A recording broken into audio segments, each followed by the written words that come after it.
Good evening, everybody. We're dropping a couple of frames, and Twitch is telling me that I'm offline right now, so I'm just going to take a little bit of a moment to let everything warm up. Hope everybody is having a good Friday, and of course, because it is Friday, we are going to be playing Crusader Kings 2. Got quite a bit that I think we're going to accomplish this playthrough, or at least that I hope to accomplish on this playthrough. Whether or not we do it is always a matter of conjecture. Okay, looks like I'm at least alive by Twitch's standards, but chat is not loading for me yet.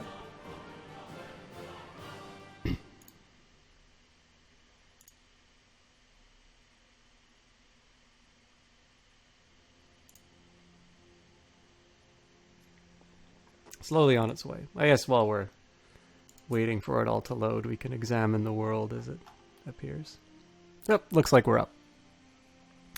Looks like Superior Blaze is currently hosting us, so thank you very much, Superior Blaze. I always appreciate the extra help, and of course looking forward to seeing some of the regulars as they slowly file in. I'll just take a little bit of a moment to admire our handiwork before we go too deep into the game. We finally sort of hit the goal which I try to do for streams, which is to sort of play a generation before finishing. Now, we began this game in 867 because I only owned the Old Gods expansion. Well, I owned other expansions, but the earliest start date I could get was the Old Gods because I didn't own Charlemagne yet. As you can see here, we're now in 1334, so the playthrough has been going on for a while. We have been breeding like rabbits, and the game is definitely reflecting that it has a lot to process each quote-unquote turn. So partly my later start times, but also partly due to the fact that there's basically just so much more work for the game to do in the end game. It's definitely been slower going than I normally like. But I think even if we don't play through this present generation, we should at least have a little bit more of an action-packed game than what we're accustomed to. Looks like everything's sort of settled down on my technical side, so let's jump into the game.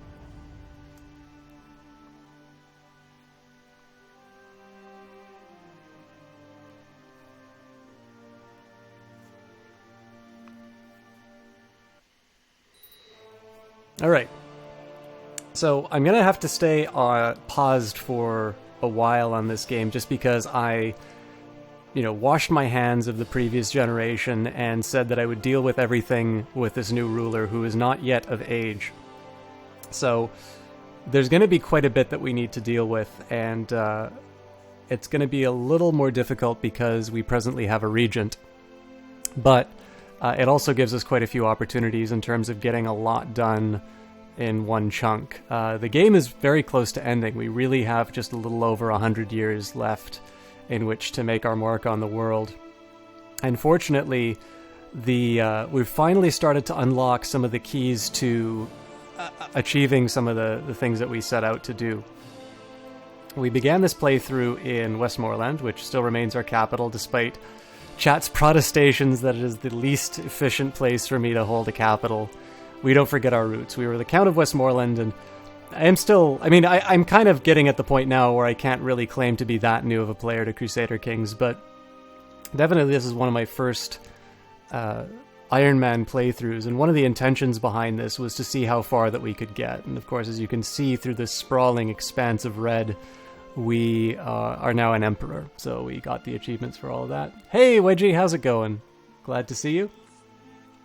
Sir Wedgie, if for those of you who don't know him, is a super moderator in Clara's chat. He is also an occasional streamer. I haven't seen you on recently. I don't know if that is due to work or just maybe me not paying attention, but Sir Wedgie is extremely gifted in both aspects of Twitch, both the administration as far as moderating a chat is concerned, but he is actually a very good streamer in his own right, although I suspect his modesty prevents him from saying so directly. So, with that in mind, he also has a special place in my... Work and modding take up most of your time. Yeah, I've actually noticed that despite the fact that I sort of thought my school work would be finished, there's a bunch of things that I sort of needed to wrap up with. So that's been taking some of my attention. And I noticed that I'm sort of back into a state where I seem to be doing a lot of stuff in Clara's, like, back channels, so stuff like the giveaways. But whenever I come into the channel, I tend to notice that my time there is not that long. Hopefully we'll fix that, though. So, back to Crusader Kings 2. So yeah, I mean, one of the goals was to see how far we could take the title, take the titles, and Emperor is the highest rank in the game, so we've already achieved that. In terms of England, there are some fairly obvious points of conquest. You clearly want to unite the kingdom, so in this case we have England, Wales, Scotland, and Ireland. And then there's sort of a natural progression that you can take to go up and take Iceland. It's not a particularly precious region, but it's sort of a nice natural extension. It holds a lot of the same advantages that England has, which is it's an island, it's relatively easy to defend, whereas let's say if I was somewhere in mainland Europe, if I have a large, powerful neighbor, I may find myself in a little bit more war than I would like. Now, there's a couple things that we tried to do. The first, and I thought the obvious path, was to expand into Spain. Now, one of the reasons for this was at the time it was more or less totally controlled by Muslim kingdoms, and there's a function in this game where you can only declare war on somebody if you have a casus belli, a proper reason for going to war. Now, one of the legitimate reasons, at least in the world of Crusader Kings 2, is somebody having a different religion from you.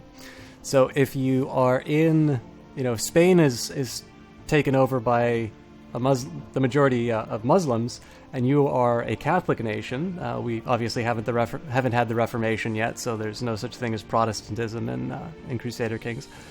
Then you can declare a war on somebody for having a different religion. Now, there was a crusade for Andalusia, and it succeeded. So all of a sudden, all of this territory that's ripe for taking from Muslims suddenly became Catholic, and it was controlled by the Teutonic Order, who currently have 23,000 troops available to them. So that sort of set my plans back a bit. Now, as you can see, we started to break apart this hold that the Teutonic Order has, partially because there were regions that declared their independence. We also took out individual counties one by one. We've got this nice sort of defensible western part of Spain, but a little bit more importantly, we're about to make a breakthrough here. Once we take Algeciras, this now has us neighboring Muslim states. So the advantage here is that we finally regain the Holy War casus belli. Now, it's not a cakewalk, because when you declare a holy war, it's not just the individual that you're fighting, but it's actually their co-religionists. So in this particular case, this individual is not that strong. He's got about 4,000 troops under his command compared to my tens of thousands. His neighbor, another 4,000, so if they all commit everything, that's about 8. And then next to him, we've got the Jeberid, so there's another 4,000, 12,000.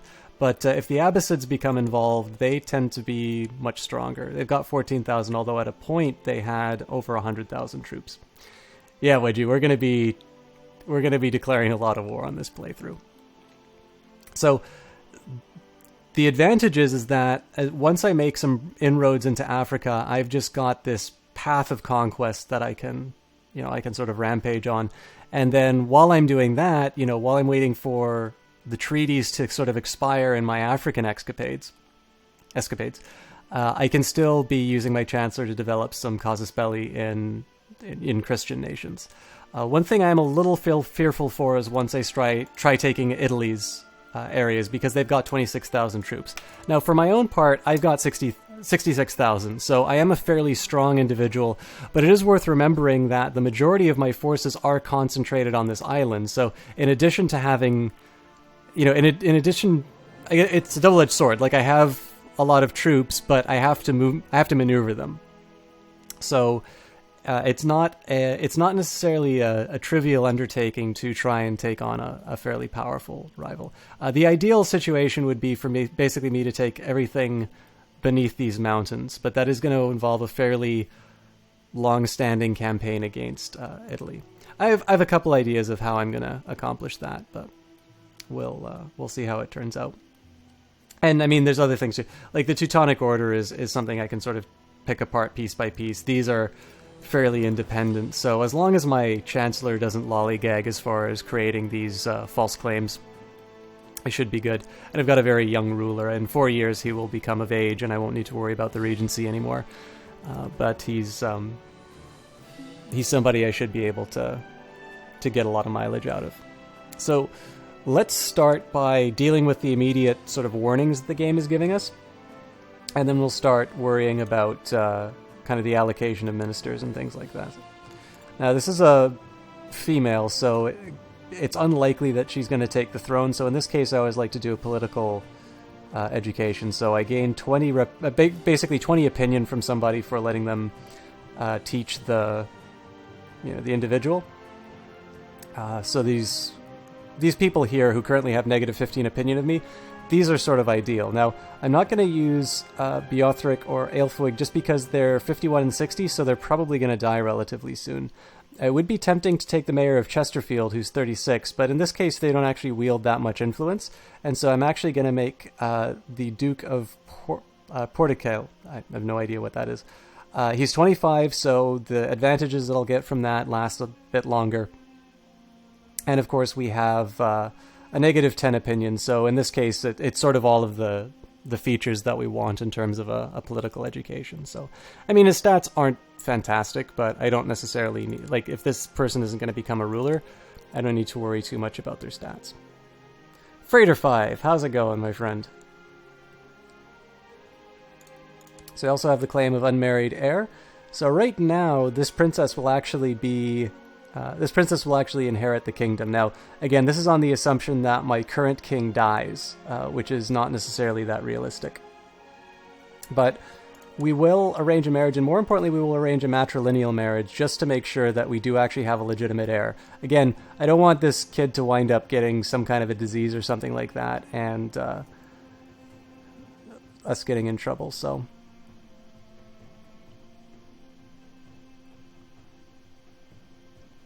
Actually, if I go for Carling, I'll get some reputation as well. Although I don't know if the Carlings will agree to a matrilineal marriage. Yep, looks like we got a couple. Unfortunately, not any that are all that attractive.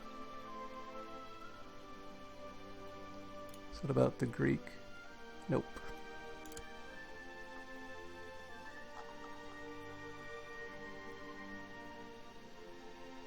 Actually, this isn't that bad. Oh, yeah. So the drawback is that it's a relative of a count, so there's a reputation negative, but it is 548 prestige for marrying into a prestigious house, so we net out. And again, because it's matrilineal, if something happens to my ruler, she's going to produce children that... she's going to produce children that will carry on the bloodline, which is exactly what we're looking for. It's way too hot. Yeah, I'm definitely feeling that today. Don't believe I can go on a pilgrimage because I'm not of age. That's right. And why can't I host a grand tournament? Because I'm not. Basically, I can't do anything because I'm not of age. But I can welcome... It's right, I forgot. We had expelled the Jewry because we needed money, so we will welcome them back. That's a immediate 50 prestige. Now, you lose, I think, 100 prestige for doing that, so it's still a net loss for expelling the Jewry. But at least in this case here, we won't be bleeding out our... our technology anymore, so... Am I recording? Nope, I just streaming. Although, of course, Twitch will always... Twitch is always going to be saving the VODs, and then I'll just be uploading it to YouTube. Why do you ask, Nick the Jick? So, and then the flavor text. Jews have been banned from your realm for some time, but strangely this seems to have had no effect on many of the malaises that were they were thought responsible for, such as famines and disease. By now, most Jews seem to have forgotten your offenses, and you have decided to welcome them back with open arms. Mistakes were made, let us not dwell on them. Yeah, so I don't really record any of these things, but I always upload them on YouTube just as an archive. I should actually double check that last week's material wound up on there before they delete it. Yeah, I really like the fact that they integrated the YouTube server. I mean, it would have been nice if you kind of had these indefinite VODs like they used to have, but obviously that's a very expensive proposition for them. So the fact that they give you a direct means of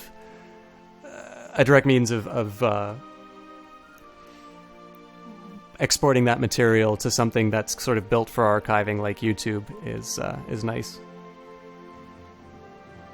Oh, you just got it on Tuesday. Great, Nick the Jick. It's I mean, it took me a while to get into this game, but I tremendously enjoy it, and I like streaming it. This is a regular thing that we do on Fridays because it's a game that has a fairly dedicated fan base, but it has it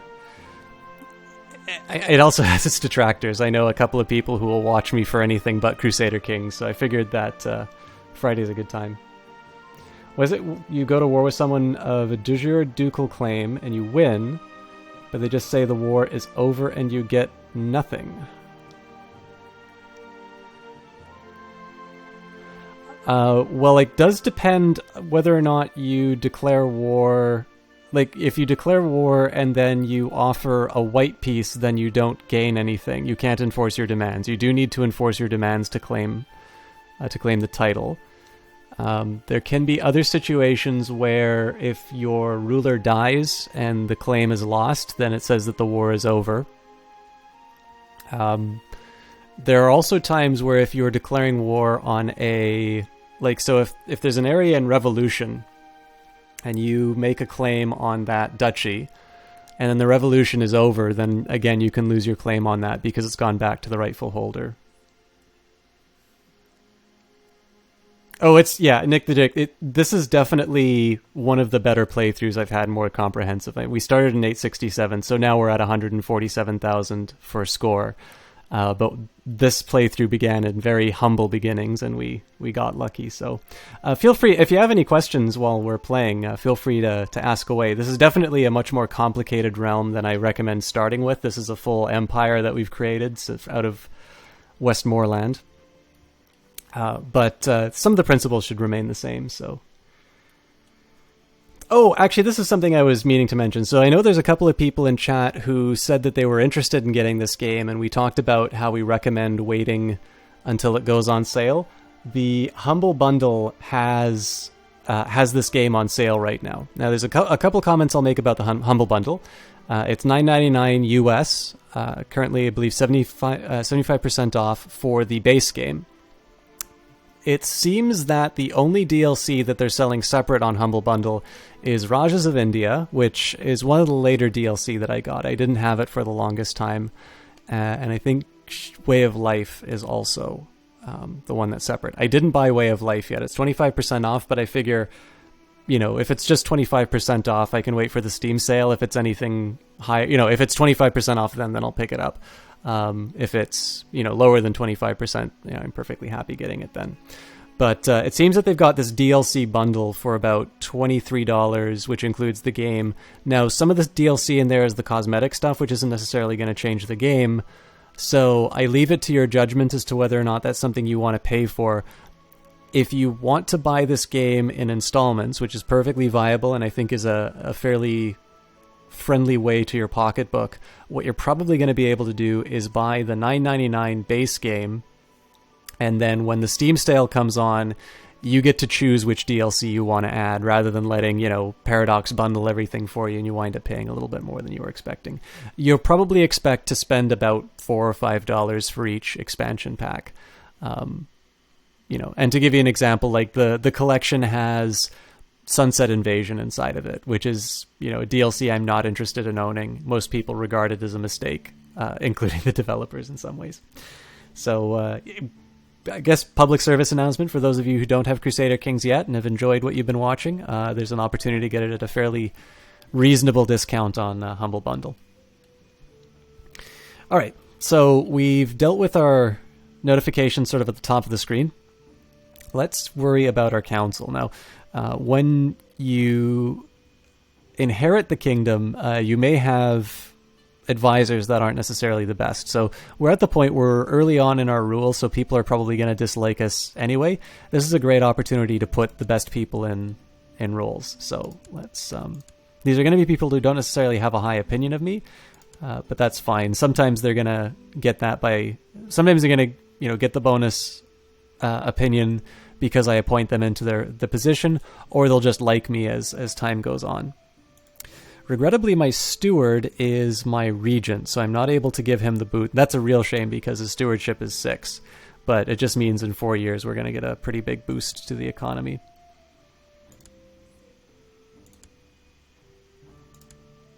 So we just angered a bunch of people by firing them, but we've also given ourselves some fairly major advantages through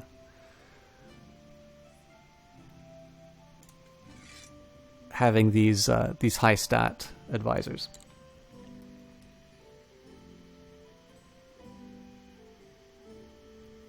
Well, I mean, it's always a question of cost. Like if you look at the game on its own and you buy all the DLC, it's like $200 or something like that, and that's just way too much. So I think 23 is a very reasonable price to pay.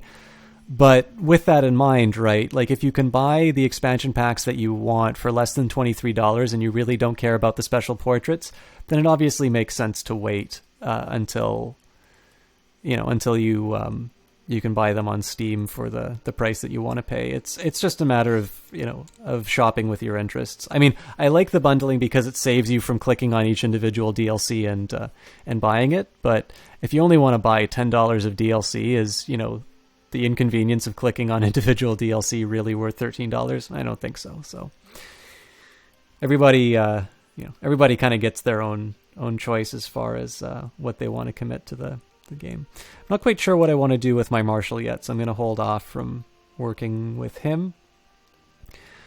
Definitely because I'm young, I want to deal with factions, but it doesn't appear that there are any right now, so I'm going to take this. There's going to be factions that show up for sure, but let's take advantage of a period of low conspiracy and work on improving our technology. I guess the big question is, what do we want to improve? I can do economy or military. I think military is probably the better way to go, just because we're going to be using so much of it. And it looks like Byzantium is still the place to go for technological advance. It's kind of dangerous because they're going to have some fairly effective spies of their own, sort of countering efforts, but we'll take a chance. What do we have for replacements? Well, the next one is 14, so it'd kind of be bad if we lost him, but I'm willing to take a chance. Now, I believe all of our realm is still pure Catholic, so I don't need to worry about converting anyone. No heresies or anything like that. So this gives us a little bit of an advantage. What I could do with my court chaplain... Actually, let's just take a minute and look at the religion screen. So what I could normally use my chaplain for is to improve bishops' opinion of me, but a lot of the bishops really like the Pope. All of them dislike me, so the likelihood of me actually being able to convert bishops to my side to get the taxes for me is actually pretty unlikely. So what I'm going to do instead, rather than sort of waste my court chaplain's abilities, I'm just going to use him to improve cultural tech. And then what I'm going to do is I'm sort of going to take a write-off on, on the tax revenue from these bishops. And I'll just make sure that they get replaced with somebody who's on my side.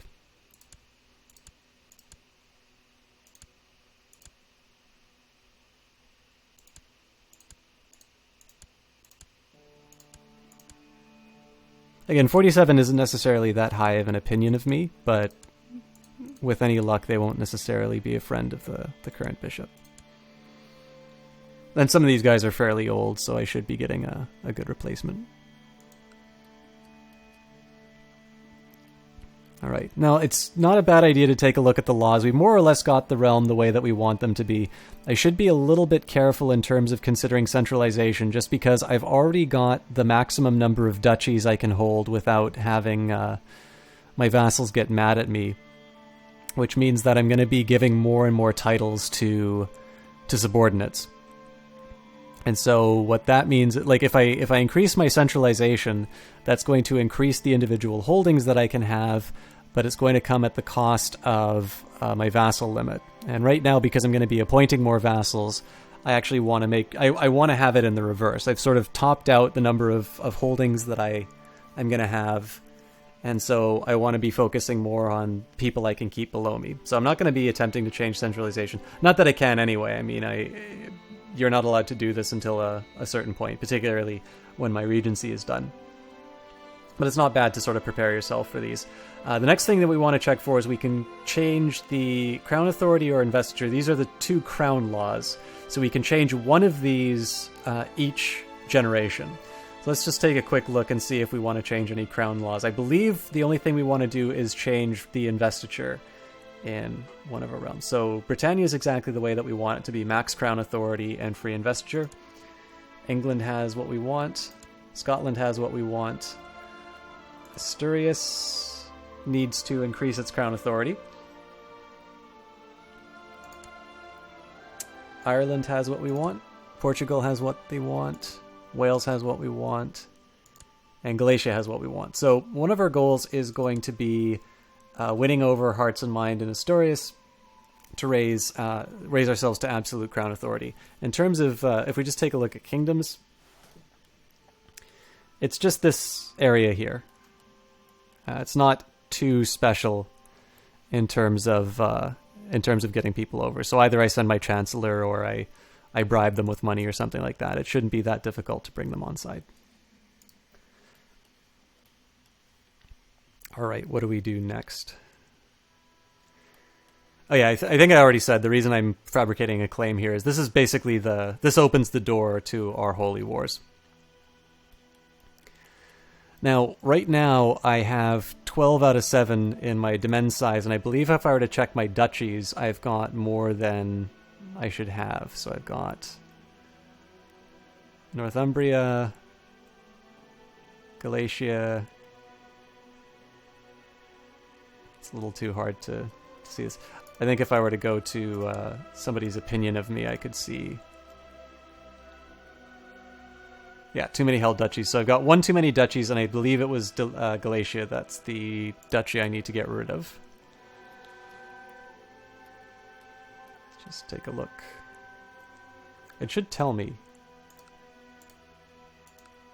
Yes. So we'll just find a family member that we can give that to. They'll do.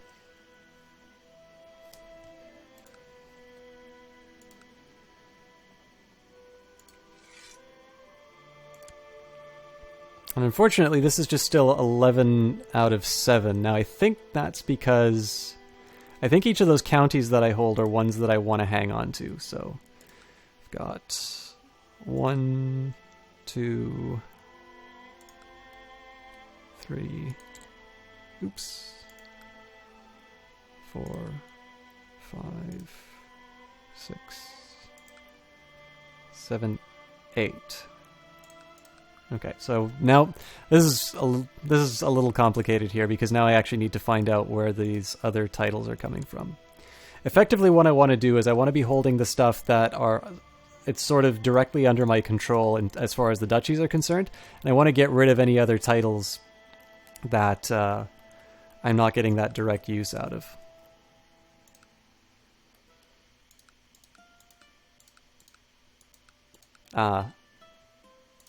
These areas. So basically, what I'm going to do to get rid of these are find who I want to give this duchy to and just sort of preemptively hand them over. Again, the safest bet here is just to give it to a sibling, but not the same sibling I gave the other title to. It's Nibella and Cadiz. Oh, it's a bastard, so... this will have to do.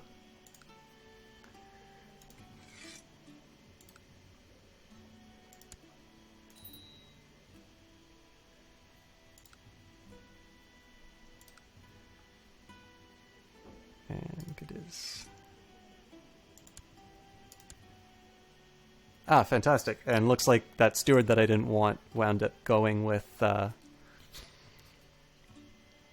those territories, so that works exceptionally well for me. As much as I'd love to put him towards technology, I am actually going to need some money to finance these wars, especially the ships. So I'm just going to get him raising money in my capital. Yeah, Freighter 5, we had a lot of luck on the last playthrough, and the beautiful thing about this is that it's no longer just the Teutonic Order. It's split up because they had a revolution. And so I now have just a whole bunch of fragmented areas that, number one, they're weak, so they're easier to take over, but I can generate casus belli, and I don't need to worry about waiting like 50 years to declare war on the next one. So really, we're just waiting for our Chancellor to be a rock star. It's a 20% chance, well, slightly under 20% chance, to fabricate a claim by him. So hopefully that means good things.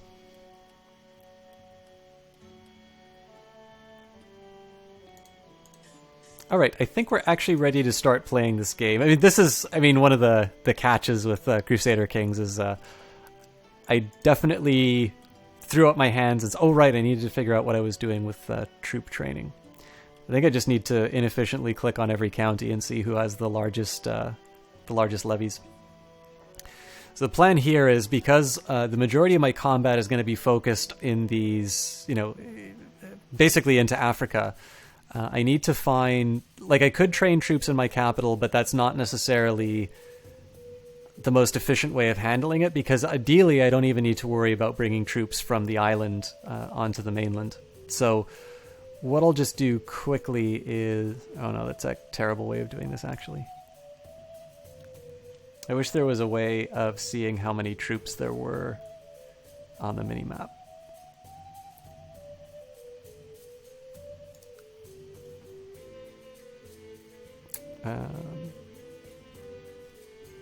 You know what? Let's just take a look at where the kingdoms are. I think Lyon would actually not be a bad spot. So they've got 1,200. No, actually 1,200 isn't the best levy I can get. Okay, I'm just gonna hover the mouse down. Oh, 2,000?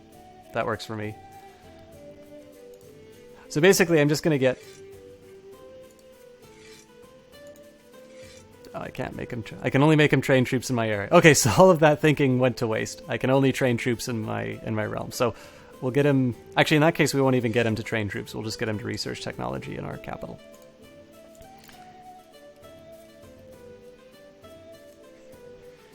Hey, Redevant. Oh, Nick the Jick. I'm sorry, you wrote something.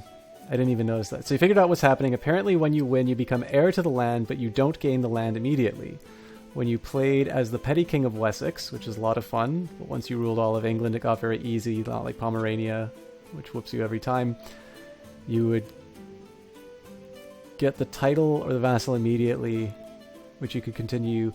Oh, okay. I think I see what you're meaning. So what was happening was you were basically becoming the ruler over that area, but what you were looking for was to take the title from the vassal. So basically what you were doing was you were becoming their liege, but you were not actually taking the county or the specific area you were looking for.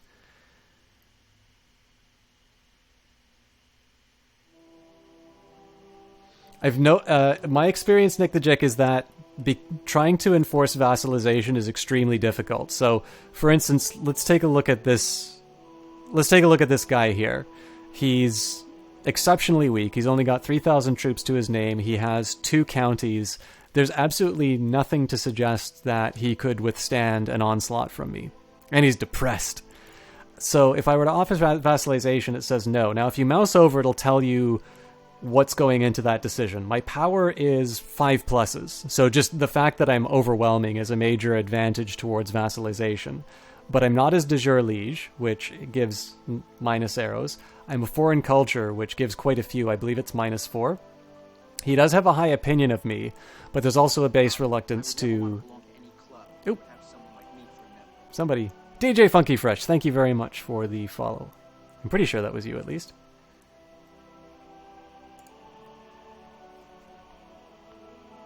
I'm always bad at catching the the notifications, but thank you very much for doing that. You're just next in line to own the... That is a little unusual, Nick and Jig. But I mean, unless I actually see what's happening on the screen, I'm usually it's just speculation on my part for these. So if you hover your mouse over their response, it'll give you sort of some indicators in terms of what's going on in there. I've noticed that foreign culture is pretty much the deal breaker for me every time, but I'm not too worried about that because I've got a fairly good chancellor and I can just fabricate claims and take them over. Well, originally I was Westmoreland, this little fella right here, but we took over Scotland, then England, then Ireland, then Iceland, then a lot of Spain, and just kind of doing everything we can to create a lot of war. What we're really looking forward to here is being able to take on Algiricas, or however you pronounce it, because that'll give us some holy war casus belli. Right now we've been slowly trying to pick apart our co-religionists through CB at a time, but it's been very tedious. Alright, so effectively what's going to be happening for the next few turns is I'm going to be waiting the 4 years for my emperor to come of age. There's not a whole lot that I can do until then. But in the meantime, there's a few things that can happen. Hopefully some of these bishops will die so I can get friendlier bishops in place and start gaining some of that tax revenue. There'll probably be some factions that come up because I'm a new ruler, but again, that's not too worrisome. I can always move my spy master to deal with those. We'll just wait on our technology to improve, and once I come of age, then I can start considering changing some of these laws and going to war. So, without further ado, let's advance time. Dear brother, blessings upon you and your house. I've been appointed as your regent. Right. Oh, and here are all the factions. I probably shouldn't have moved my spy master, to be completely honest, because it would have been nice to deal with those right away. World Dominion. Yeah, I wish I could get world domination, but we've got just a little over 100 years left on this playthrough, so we'll conquer as much as we can, but I don't know how far we're going to get. High Chief of Vitebsk. I'm terrible with these old names. Small Russian land. Sigmund and Princess Seofeld have gotten married. We can collect royal aid duty to pay for the ceremonies. No, people respect wealth. Again, the reason I do this is the name of the game is Prestige and Piety. So 101 gold, that's nothing for me. That's, just a little over 10% of my current wealth. But 300 prestige is just something that's going to go towards my final score, so I'm happy to do that. And again, matrilineal marriage in this case, just because she is the next in line, and I don't want the bloodline to die just because I had a woman inherit the kingdom after a shockingly young emperor got knocked off.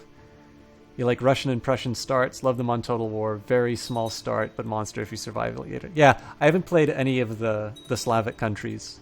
It's mostly just been focused on... Wow, that's a lot of factions. Let's actually just pause for a second and see what's going on.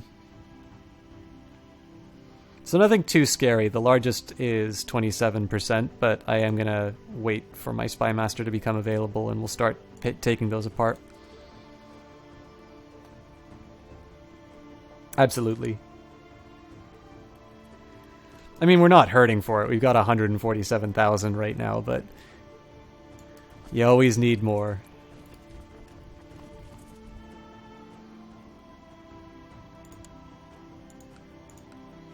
Now again, I mean, I express concern with these factions. In reality, this is not a major concern. I have enough troops that even if they were to get enough people to cause me problems and actually start a revolution, usually the AI is not smart enough to be able to handle my response. So overall, I'm not worried about the factions, but again, the last thing I want to do is ignore them, go to war, and all of a sudden have them rise up at a time that I would find inconvenient.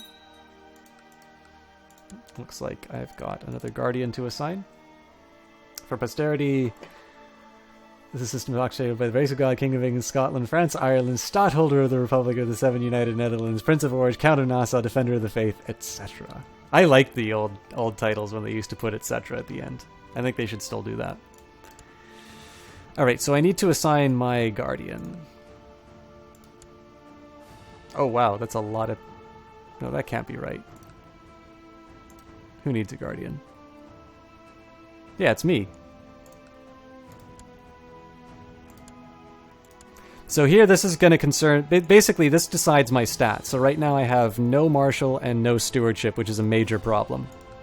So Stewardship is by far my highest priority right now.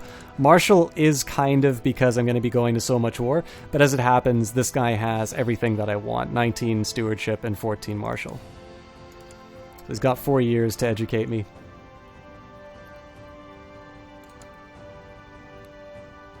Yeah, exactly. No revolution is really going to... is going to get a foothold. I have indisputable proof that my regent, Princess Sjöflade, is embezzling money from the treasury. That traitor. I will get the option to imprison her later, but I'm not entirely sure I want to do that because she is going to be giving more roses.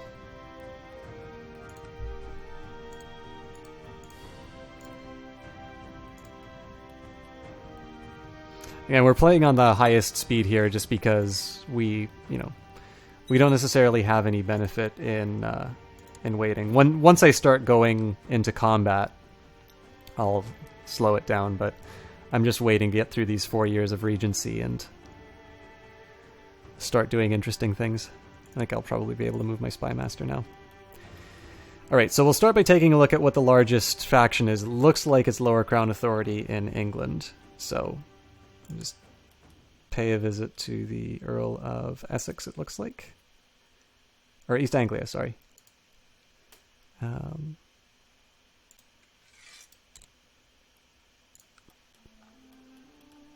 we'll let our Spy Master do their magical things. The ones you want to worry about in this particular situation are any factions which are led by your regent. In that particular case, they will force you to... they'll force you to adopt whatever they're looking for. And especially in this case, I really do not want to adopt Lower Crown Authority. I'm very happy having absolute authority as the king. So we'll threaten the vassal. That's the only option that we have.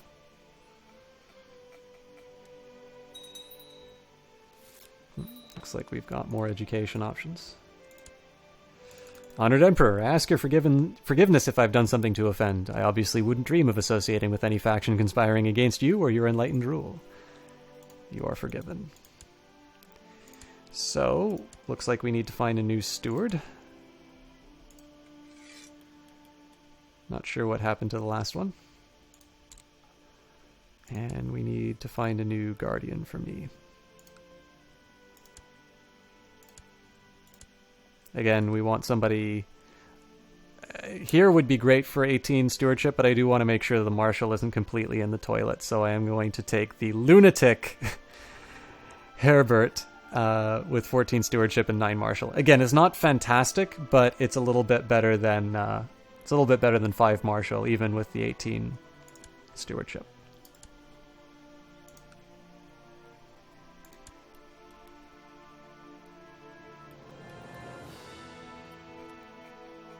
Let's take a look what I can do with my retinue. Hello.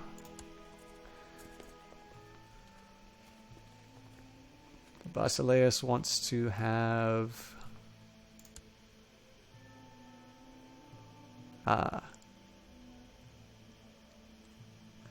Do I marry off Mom? Yes, I do.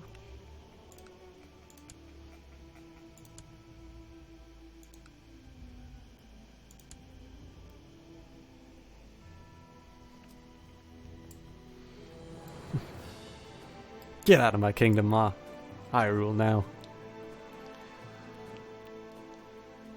It's one of the examples I was talking about the game slowing down when you have lots of characters in the area. Ah, there we go. The beach ball has vanished.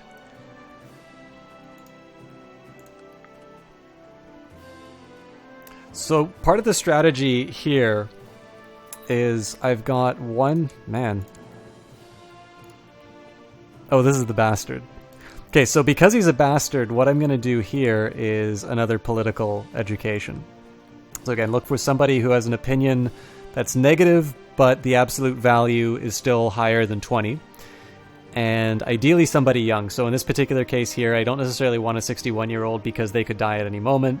31 wouldn't necessarily be bad because she, you know, she'd have the advantage for a while, but she doesn't actually hold any titles.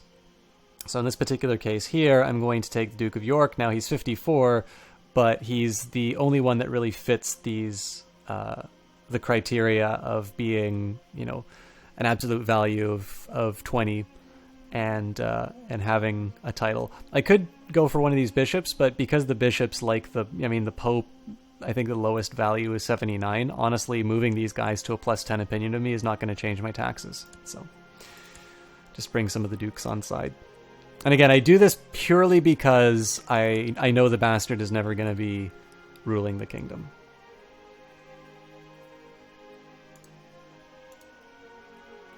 Oh, and looks like one of my bishops died, so I can afford to appoint successors.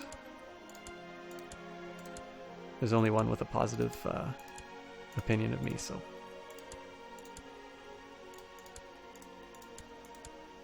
This is one of the drawbacks of free investiture, of course, is that you actually need to go through the trouble of appointing all the successors. But in theory, it will permit you...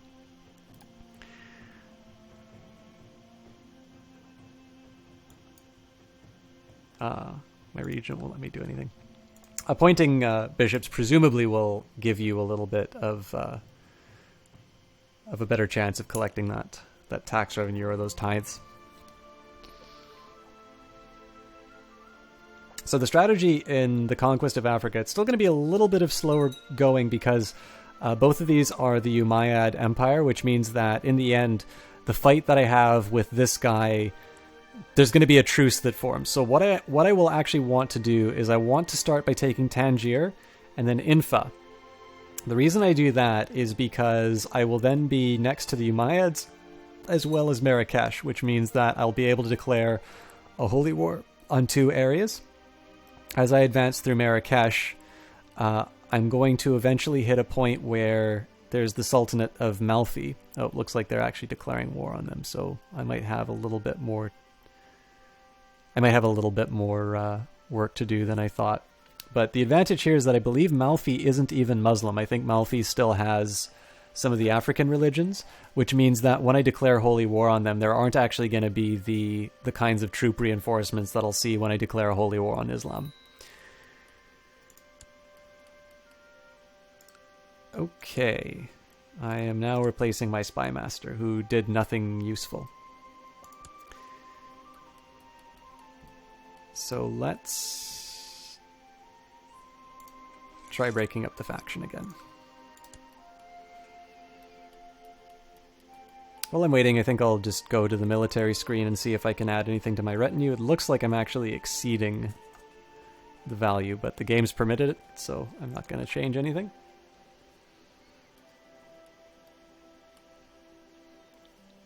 This is always an interesting state to look at. Apparently there are more people in chat than currently watching the channel. Always happy to have you here, though. I'm not going to complain.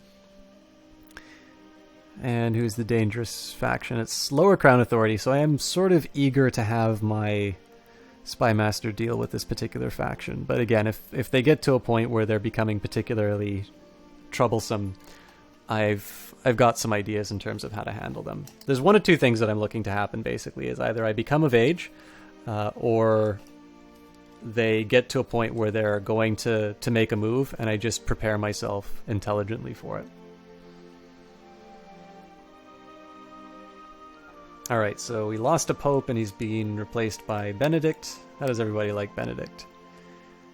Some of them really like him, and then some people are lukewarm. So I mean, in theory, it might make sense for me to try and improve religious relations, but again, the drawback here with an empire is you only really have one court chaplain, which is going to involve going from county to county trying to improve people's opinions. So if you want to be improving at this stage, if I want to be improving bishops' opinions of me, I really should just be bribing them.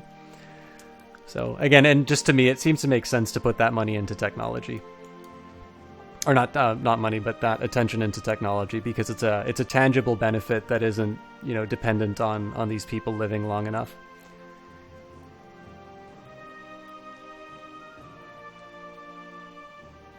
Life is good, and great parties make them even better. Maybe I should invite Herbrith and Rose to one of them? Normally it tells you what happens as a result of that, but...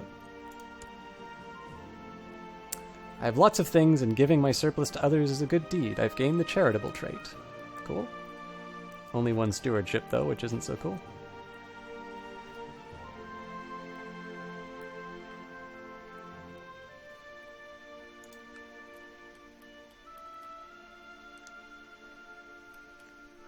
I was a little disappointed in my Chancellor that he hasn't taken anything yet. Well, I mean, I guess it's been 1 year, so 20% probability over 1 year isn't unheard of, but I have a feeling I'm going to be waiting a while to get my CB.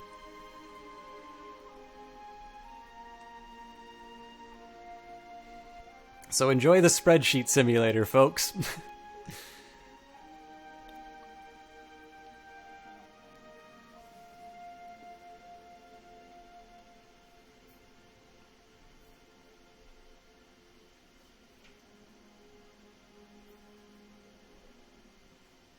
I also seem to raise generations of gluttons. Not quite sure why.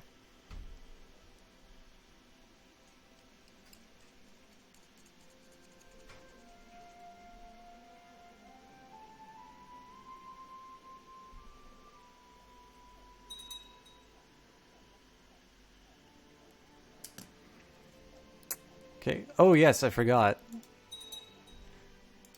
I did automatically end plots, but I'm not entirely sure I want to do that anymore. So I am going to...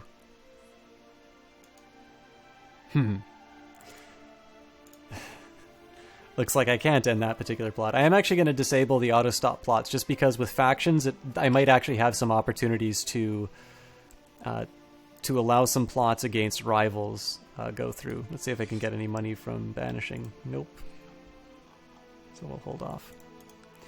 Yeah, this Regency is boring. This game is addicting. It is.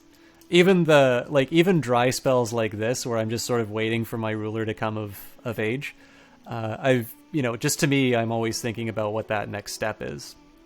So, we were talking about the right path of conquest. One is to march towards Marrakesh and just be able to fight 3 different religious wars at once. And then the next step will be to take these 2 provinces, so then we're bordering on yet another empire. I mean, this is a particular sweet spot because they're currently in revolt. So if this becomes independent, then we'll be able to declare war here and then move into the next region, which is a different political entity. Ragnaros, Elizabeth's son, is now of legal age. He became a grey eminence, and he's a bastard, so we don't necessarily care about let's marry him off. Do I actually get anything by marrying him to a Carling? Not really, but we'll do it anyway.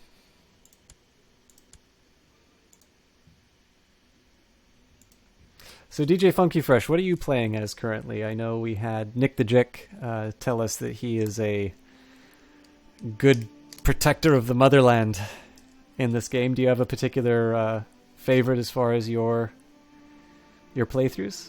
Everybody, we're in the year 1337.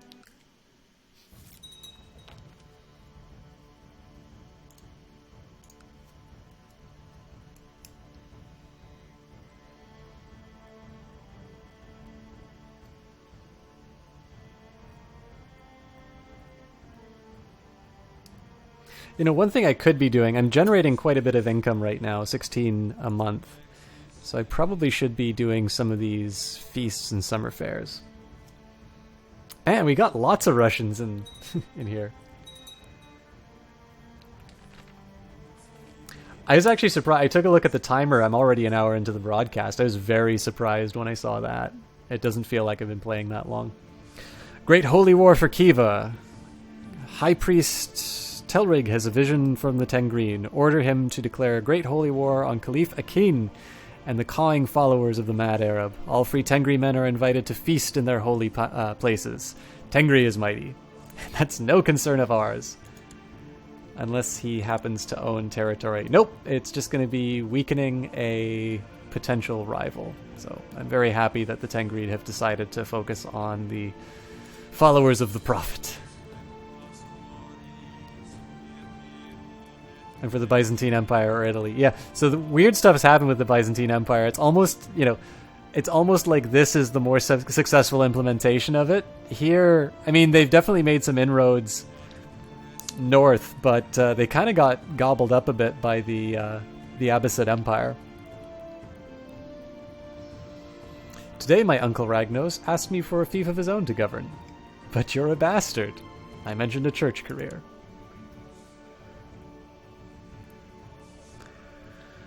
We only give titles to members of our blood. Oh yeah, this is an important fact, actually. So 7606 before I came of age. I think it was 6,000 something when I originally checked. And Basileus Kriakalos of the Byzantine Empire died of pneumonia. Believe I married him off to... Yes. Mother Dear was married to him. All right. I don't like climbing trees. I'm afraid of spiders, and I won't go near the graveyard. Does that make me craven? It probably does. Fine trait for my military leader to have. Does another Greek want to marry my mom?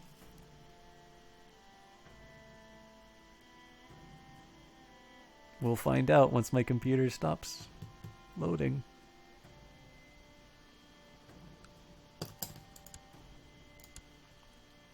Most excellent Emperor Byrthnorth. Your wisdom and mercy are legendary. We propose Basileus Isidorus of the Byzantine Empire and Giselle Carling Mary. My cousin, sure, why not?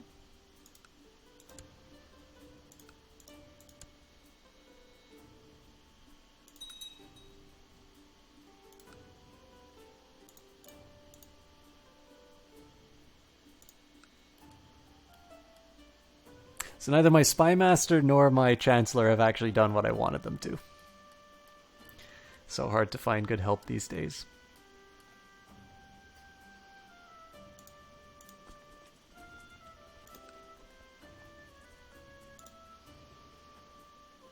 But they've also only been holding at 73% strength, so... At times you can't shake the feeling that your regent does not always have your best in mind. Claiming it will build character, she has given you the dangerous task of scrubbing away bird droppings from the castle roof. If you lose your balance even once, isn't this what servants are for? 80% chance of roof free of bird excrements, or 20% chance that the emperor dies. You had a few close calls, but the roof is now shining clean and you made it down in one piece. If the confounded birds return, you will have a chance to hone your skills at archery. An honest day's work, gain 20 piety. I'm almost wishing for that, that 6-skilled steward again. She must have, like, the ambitious trait or something like that. She's pregnant. Cruel, deceitful, okay. Oh my god, okay. My regent has arranged for me to tour the nearby countryside and visit your subjects living there. As you enter a dense forest, your escort mysteriously melts away into the brush, and you are left to fend for yourself. Hello? Anyone?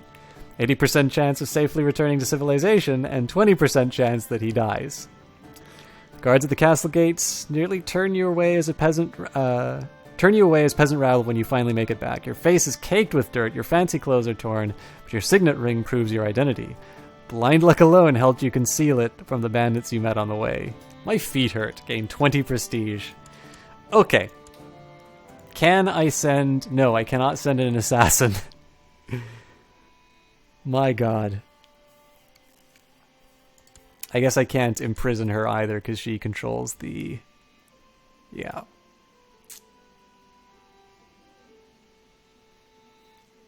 Yeah, I mean, I'm just gonna have to chance it for another year. There are no showers, Sir Wedgie. This is the Middle Ages. Oh my god! Your old bore of a regent wants you to meet with some foreign dignitary in the middle of nowhere. As your carriage travels alongside a deep ravine, the driver suddenly seems to lose control of the horses. Scream like a girl. 80% chance of surviving a tragic accident, or 20% chance that I die. You throw yourself to safety only moments before the carriage loses one of its wheels, tips over, and plummets down the ravine. The driver, who jumped off at the first sign of trouble, looks at you with a frown and seems almost disappointed. The clumsy oaf should hang for this. 20 prestige. What a badass. My liege, may you live in harmony and contentment. I've discovered a plot where my regent plans to kill me. What was your first tip, spy master? Okay, so I got a decision to make. I could go into hiding, but the drawback is that that's going to prevent my education. The next thing I could do would be to take my spy master and put them in the capital, and that's going to prevent more of the plots from succeeding. But I can just outright tell them to stop.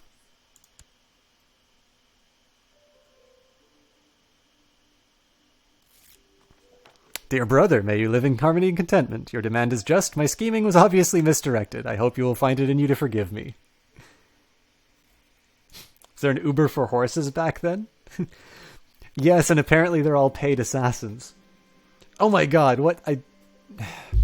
You walk through the castle courtyard minding your own business when a dark shadow suddenly forms around you. There's just enough time to look up and see the screaming, grossly overlate guard tumbling down at you from the upper ramparts. Oh dear, 80% chance of not cushioning the guard's fall with my own expense, 20% chance I die. As if by divine intervention, the guard narrowly misses you and the impacts on the ground just ahead with a heavy bone-shattering thud. Above, on the rampart from which he fell, stands your regent. With a trembling voice, she asks if you're all right. Better than the guard, 20 prestige. Hopefully that's the last one.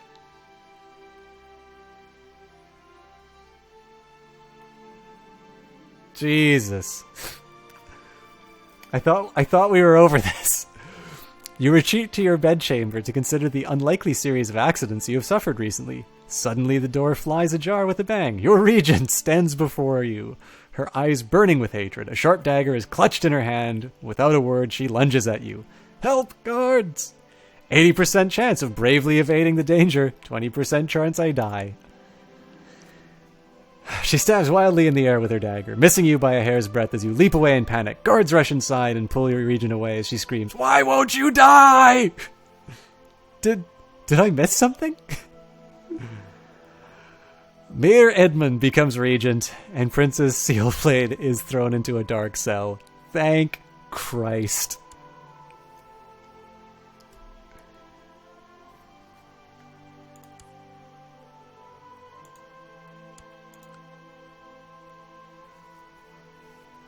I will admit, I really loved that series of events, but that was almost a game wrecker.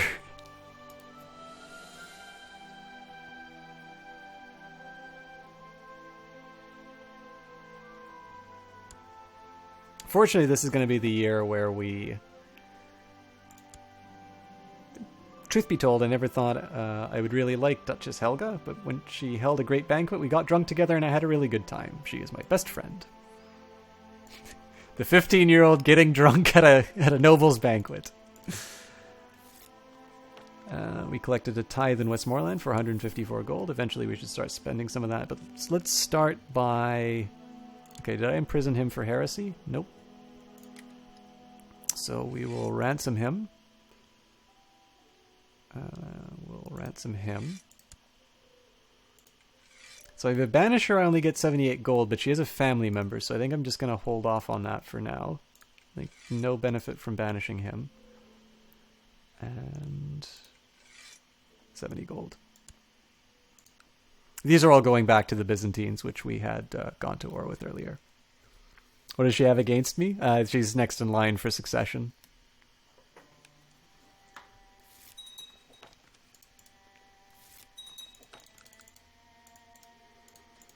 I always hold off ransoming prisoners until after the war is done because prisoners can count towards your war score depending on their importance.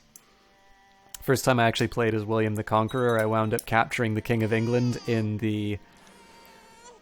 I wound up capturing the King of England like in the very first battle, so it was actually the easiest conquest of England that I've ever had. So I've got a new heir, which also probably would have prevented...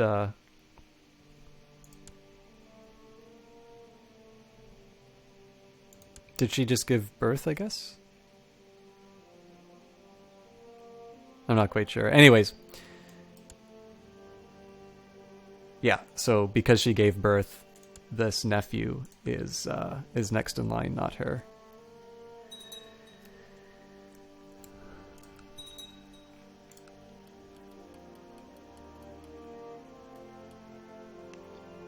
It's the side of me that's tempted to see if I can upgrade universities. I guess I'll go window shopping. I won't pause the game for it. Looks like we're still constrained by technology. We have the technology to do better universities, it just hasn't spread enough yet.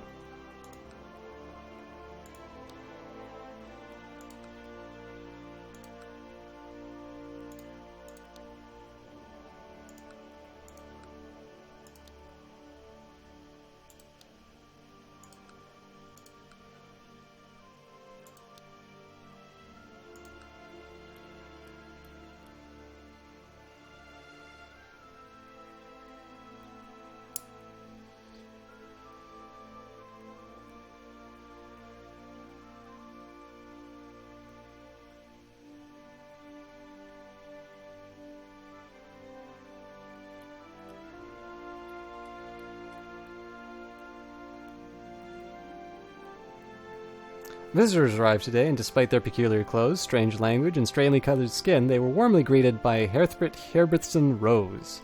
I wanted to talk to them and find out where they came from and who they were, but I was not sure if Dirk Herthbert V would approve. May I talk to my visitors? Talking to people and getting to know them is something I really like. I have gained the gregarious trait, which I think I already had, actually.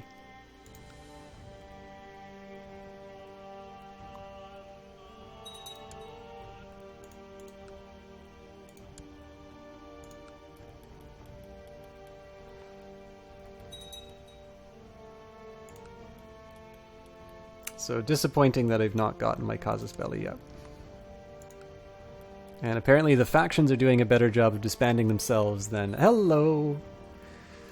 I just became an adult with a powerful mustache. Alright.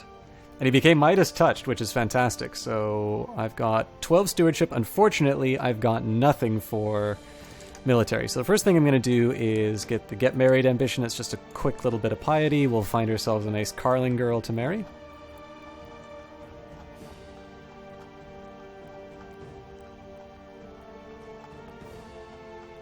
It's also really great that I got somebody who was that young, because I'm already sitting at 4,300 prestige, so assuming this guy doesn't face an untimely death, he should actually be doing pretty great as far as his end prestige is concerned. Again, we also plan on conquering a lot of territory, so... Okay, I think the best we can do is betroth this 14-year-old.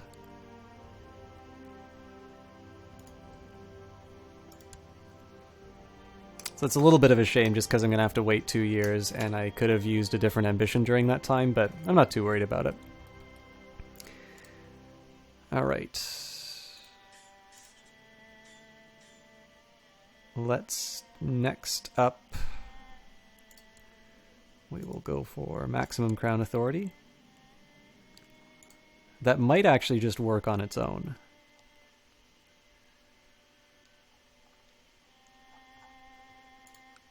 Let's unpause and see what happens.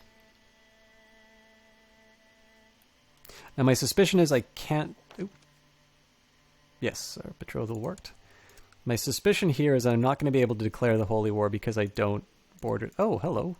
Looks like I can, actually. It's kind of tempting to go for it then. I think I'm just going to hold off for a little bit because I would like to have... I don't know if I'm going to suffer any penalties for not having a direct land route for a resupply. So I'm going to hold off on that Holy War for now, but it's nice to know that if I can't get a good CB from my Chancellor, I've got a backup plan. What would it cost to bribe him? 80 bucks? Let's actually try that and see if it... So he's got a 98 opinion of me. Let's see if that improves vassalization. No. So even trying to improve the opinion, I wasn't able to accomplish that. Bit of wasted money, but I've got a lot of it, so I don't really need to worry.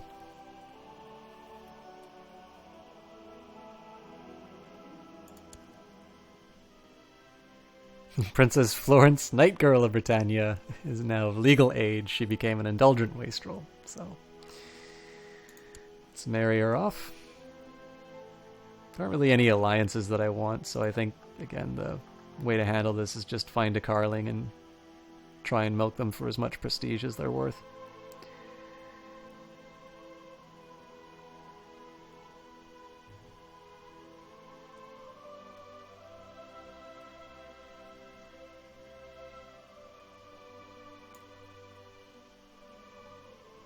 Oh, looks like there aren't any. Oh, no, here they are.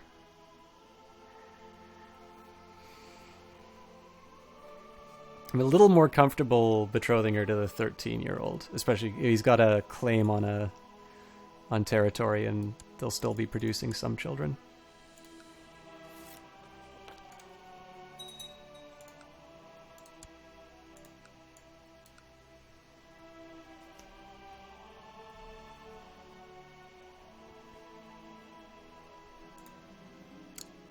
Peasants? Alright. So let's find out where they're rising up.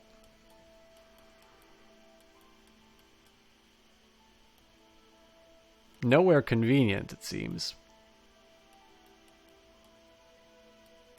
Where are they? Oh, Lord. Okay,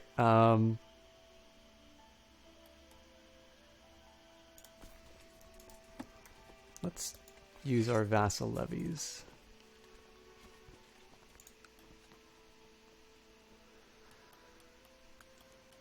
So I'm not going to bother with anything on mainland Europe or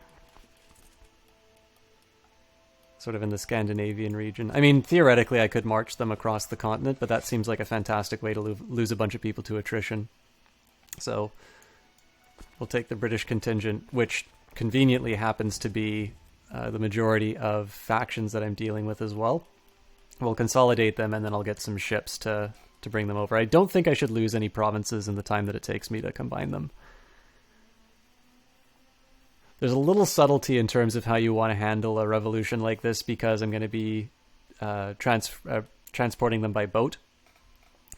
I either want to... I mean, I could probably just put them on one of these islands over here, assuming that the game will let me. I'm particularly thinking of this holding or this holding. I could probably just directly land on their area because I'm going to outnumber them so much. But it doesn't seem that... I mean, I don't want to behave in a... I don't want to behave in a reckless way, even though, again, some of these casualties would be just weakening the factions that I'm going up against. You know, 21,000 troops is more than enough. I'm going to spend way too much money transporting them anyway.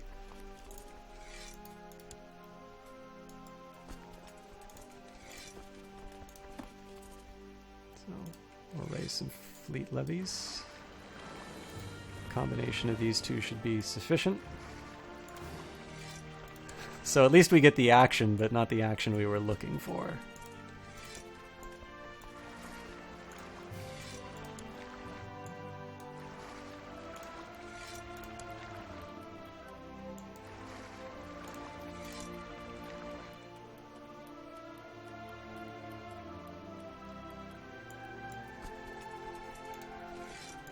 Do not disband the retinue.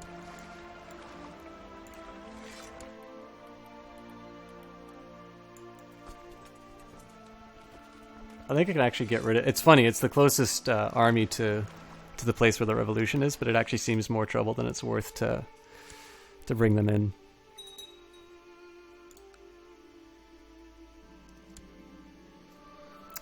One day, passing by a monastery, you come upon a monk sitting and painting in a field. You observe his work and marvel at the composition, the colors, and the fine brush strokes that bring the simple canvas to life. This monk is truly an artistic prodigy. I will buy this painting and exhibit it in my castle for 30 prestige at a cost of 10 gold, or... Very nice! Now let's eat! Well, obviously we'll take the prestige. 30 for 10 is a fantastic deal. Okay, so... Why can I not...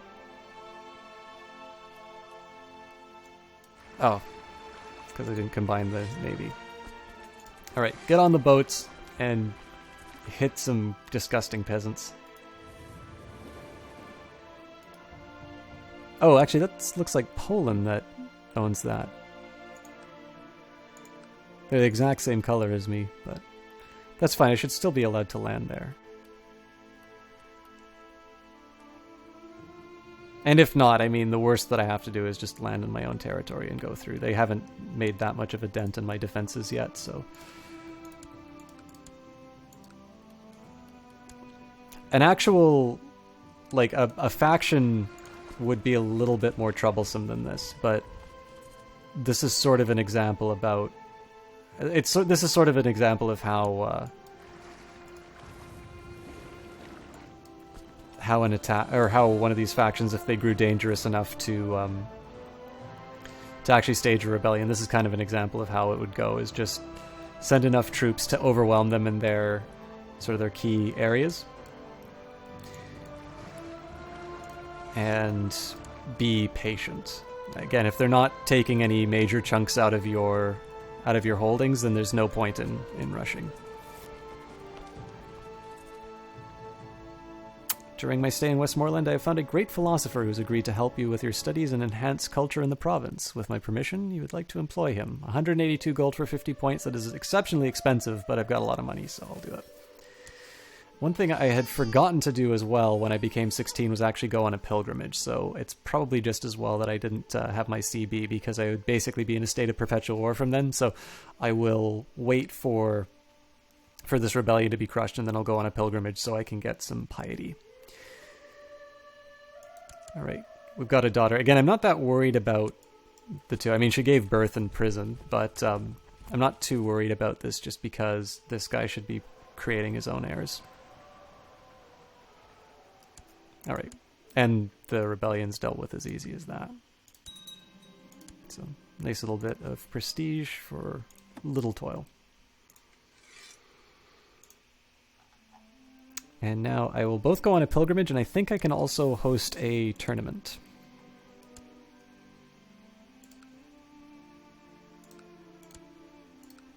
Let's go to the Holy Land.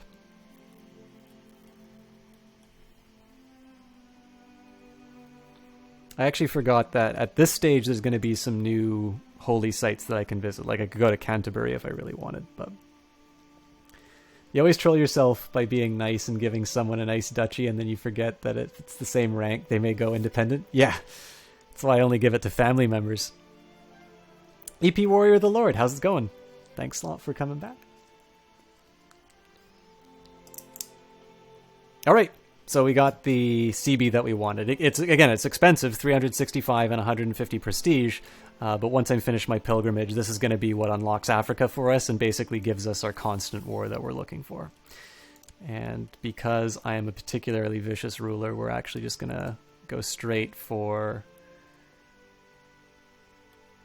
another CB. Now, what I'm going to do here is I'm actually going to take a look at the De jure kingdoms and see what my most likely candidates are. I think the way to play this is I've got quite a bit of Castile, which I don't believe I've created already. So I'm going to start with the Teutonic Order just because they are the stronger of the enemies. I'll create Castile. That should give me a CB here. And then I can, while I'm doing that, I can start working on these guys. It's probably better that I take the stronger enemy immediately, just because once I commit myself to Africa, I really don't want to... I don't want to have to worry about the Teutonic Order when I'm fighting a holy war. How's the kingdom? Kingdom's doing well. We made a lot more progress in Spain than I thought I did, and with this new CB, once we take this, we're going to unlock Africa, which gives us just this constant stream of holy wars.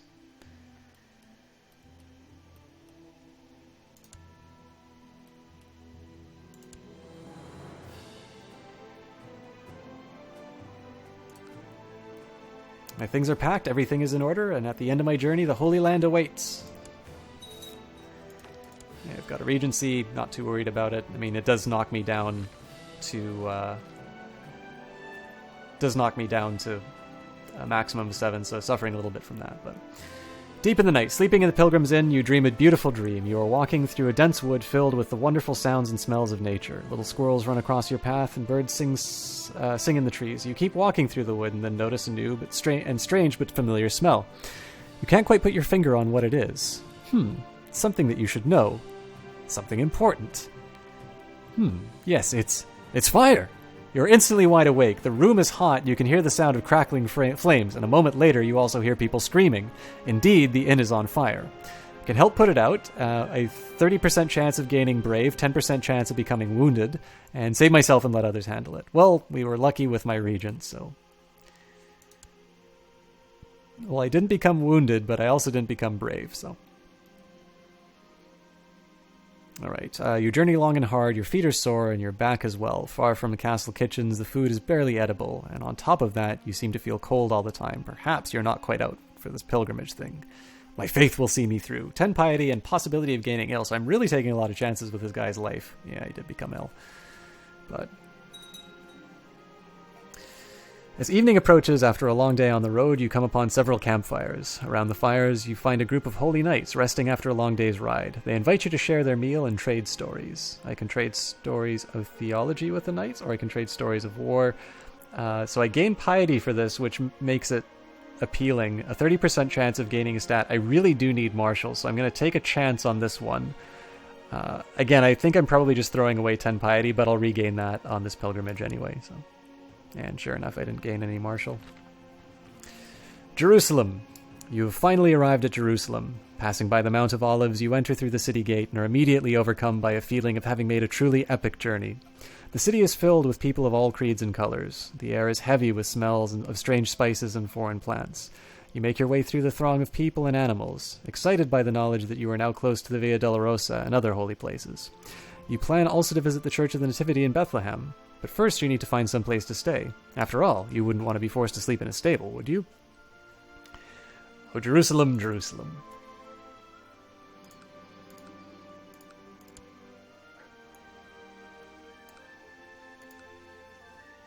Looks like we've got a few factions which are disbanding. I noticed that we don't have the dangerous faction sign anymore, but I'd be interested to see what their relative strength is before we go to war.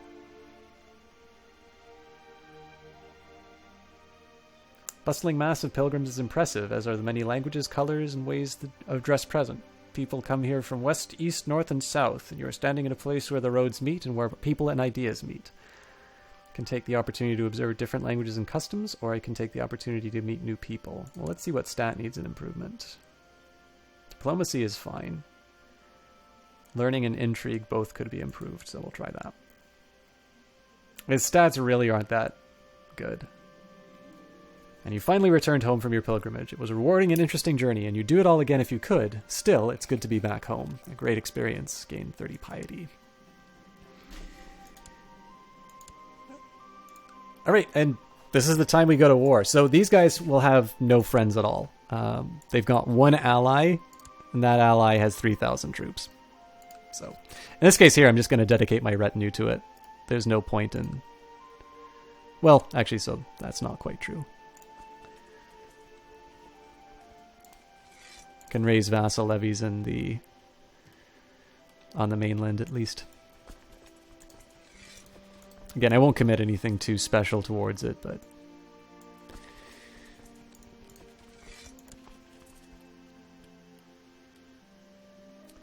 Not a problem, Kite260. Thanks a lot for stopping by. I'm glad to hear. I actually didn't know you streamed, but I actually noticed your Twitter just as I went on, or your tweet just as I went online. I hope you had a good tweet. If you'd like, feel free to link yourself inside the chat. And actually, Wedgie, I know I mentioned your streaming, but I did not do the right thing and actually link you myself. So if both of you would like to link your channels, I think everybody here has already seen what fantastic people you are in chat, and I would strongly recommend that that you guys follow them if you haven't already.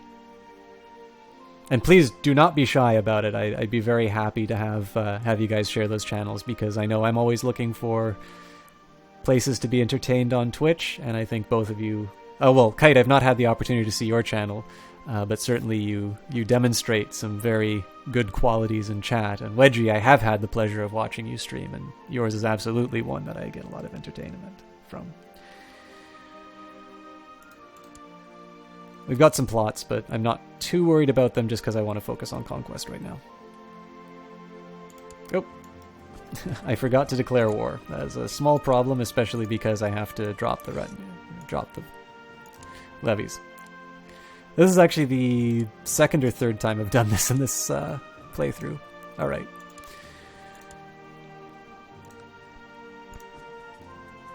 Now we make the war. I kind of wish there was a way I could just raise particular troops in a region, but these aren't particularly difficult to disband. Great, so there's Kite260's link, and hopefully Wedgie will be following. I was going to say, we've got, if they're too modest to present their channels, you can, of course, click their names and follow them that way, but I would definitely... Fantastic, we've got both channels up there, but again, both of these are people who are great friends of this channel. I think both of them demonstrate the kinds of qualities that you want in good Twitch streamers, and it would be fantastic if you guys can give them a follow and support them, because they are definitely somebody worth taking the time to check out.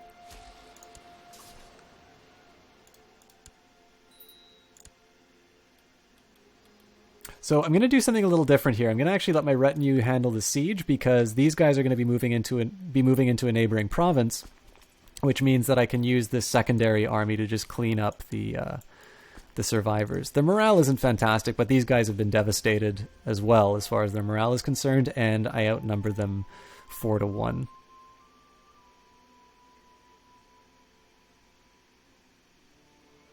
Also, because these are levies that I've just raised, their morale is actually going to improve at a rate higher than an army that was just defeated, so I think they can support... I think this area can support 10,000 troops. I don't actually remember. Hopefully I don't start killing people through... Yeah. I don't think I'll add any more troops to that, but 11,000 troops should hopefully make that siege a little bit faster. I'm not going to assault the territory. The main reason for that is just it's a fantastic way to inflict heavy casualties, and I'd actually prefer to have my retinue in full strength so I can go to war immediately after. But I will disband these troops because there's not necessary... Oops. Sorry, my screen got away from me. There's not necessarily any reason to keep these guys around.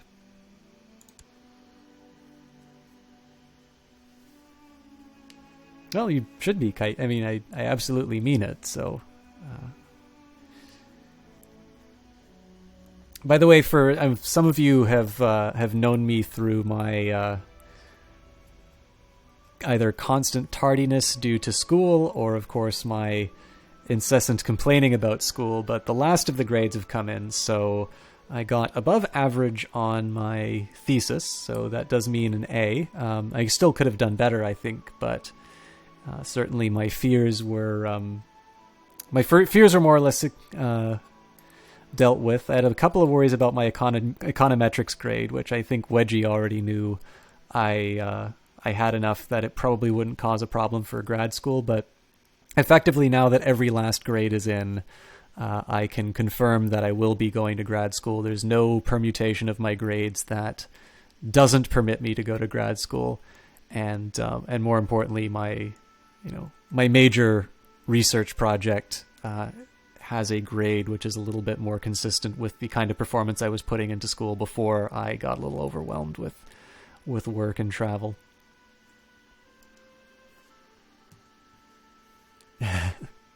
Thank you, guys.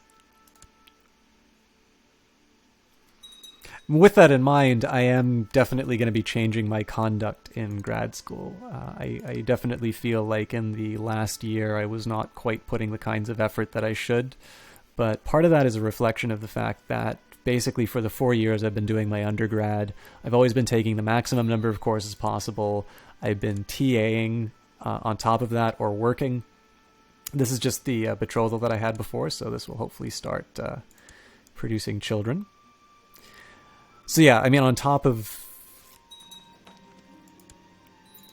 all of this other stuff, I was working, I was TAing, I was taking classes during the summer, usually as many as I could. So it's not just been 4 years of work, but it's been 4 years of constant work, and usually more than what I would normally do as part of a regular course of study. So I was definitely feeling that in this last term. Now, fortunately, I had structured my courses thinking that I would be really exhausted in my last term. So ultimately, my academic sins didn't have too much of an effect in terms of my overall standing. But with that in mind, like you can only be promising for so long, right? So at this point, I need to make sure that when September comes, I am extremely disciplined in terms of, when I do homework, how I keep on top of material, because the gap between undergrad and graduate school is tremendous, and especially for economics, which is such a technical discipline. So I am kind of breaking my rule. I did actually accept a research project over the summer, just mostly for money. But I'm not completely abandoning any study. Oh wait, there's still probably stuff I can conquer in this region.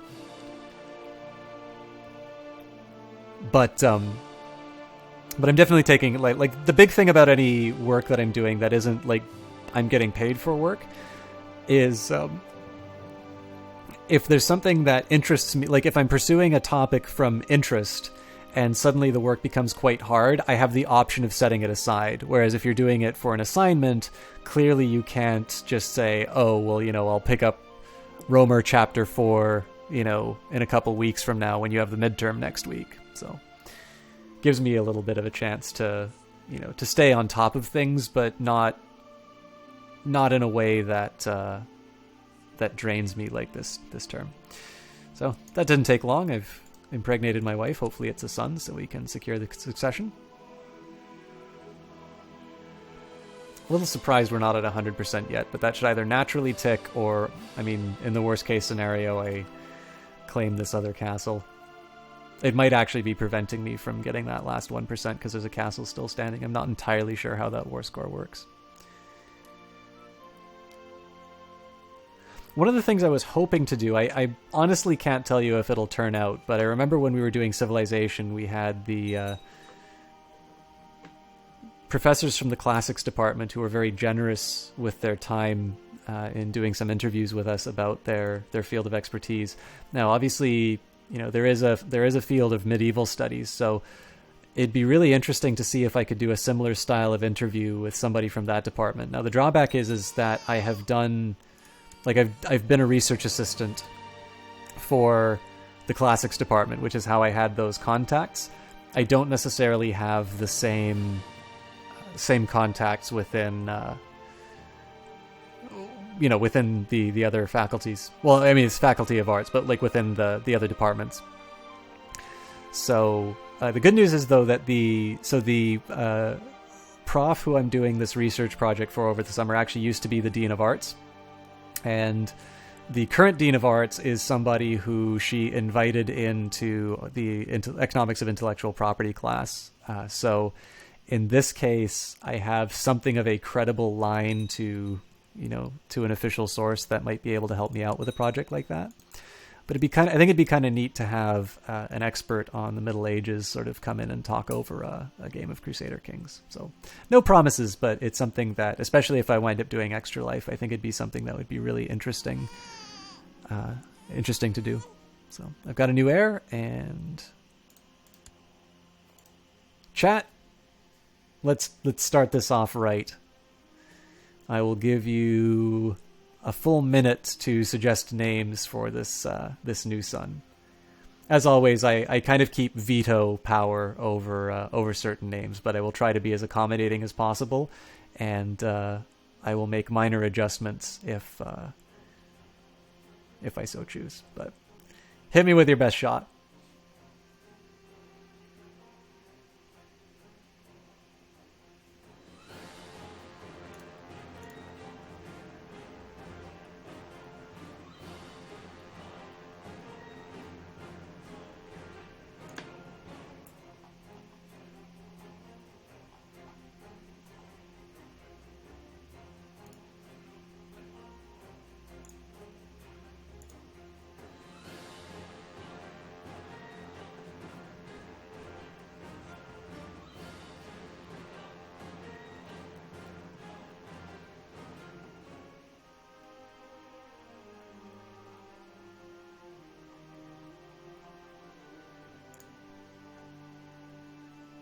What is this? Normally I'm drowning in suggestions.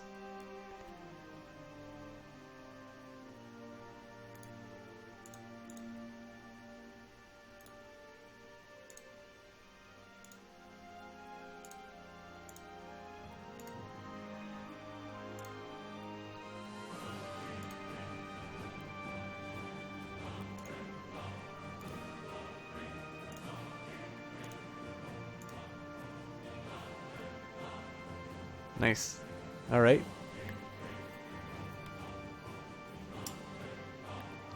Oh, fair enough, Nick the Jick. I won't keep you from it. Okay, we've had our minute, and Kite has actually given us 2 names. So I'm going to go with your Wonderbar. Okay. What I'm going to do then is I'm going to bring up that random... I'm going to bring up that random tool. So we've got Hagen, Magnar, and Wonderbar. Sounds like a very comical legal firm, actually. So I'm using random.org for this. I apologize. I will not bring it up on stream tonight just because it seemed to cause a couple of crashes for me.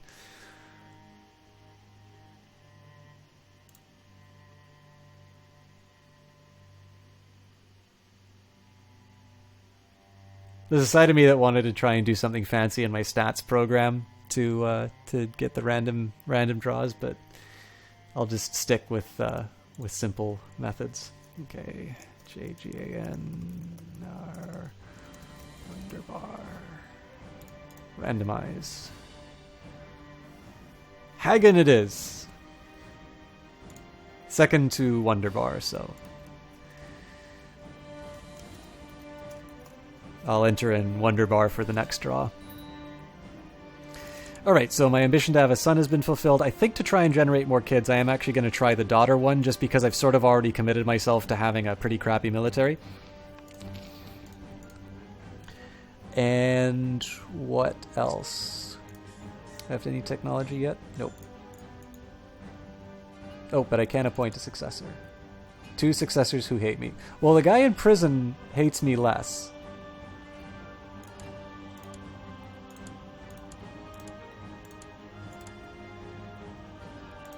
I mean, I could just let the Pope assign them too, and it'd probably be somebody who doesn't hate me, but... where's the fun in that? I like having a Pope behind, or a Bishop behind bars.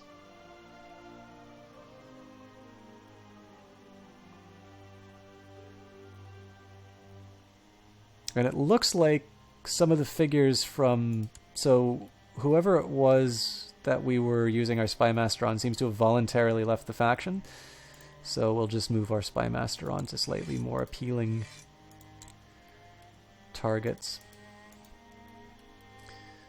All right. As for the rest of this, we've already got our Chancellor working on a CB in the north, and we're about to take this territory. So I'm thinking it's really two units either way. So I think I'm still going to head south. It's a little dubious just because my plan for Marrakesh may not hold. But basically what I'm going to do here is I'm going to send constant assassins after these political entities so I can go to war a little bit faster. I don't want to take the hit to prestige for declaring war too early, but there's definitely some things that I can do to speed it up. Thank you again to everybody for your suggestions of names. And by the way, I was talking just while we're wrapping up this war. Actually, I'll wait till the war is done, but there's another thing I was going to do. Shaiho, how's it going? Chalknai, the science guy. Not so good on science, but social sciences I can do. Thanks a lot for stopping by. I hope you're doing well tonight.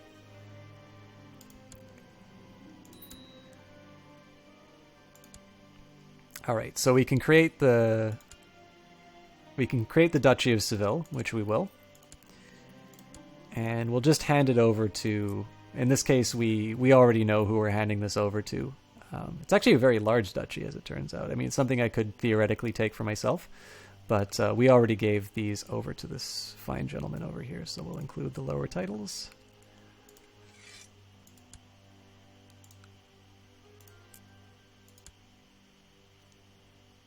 All right.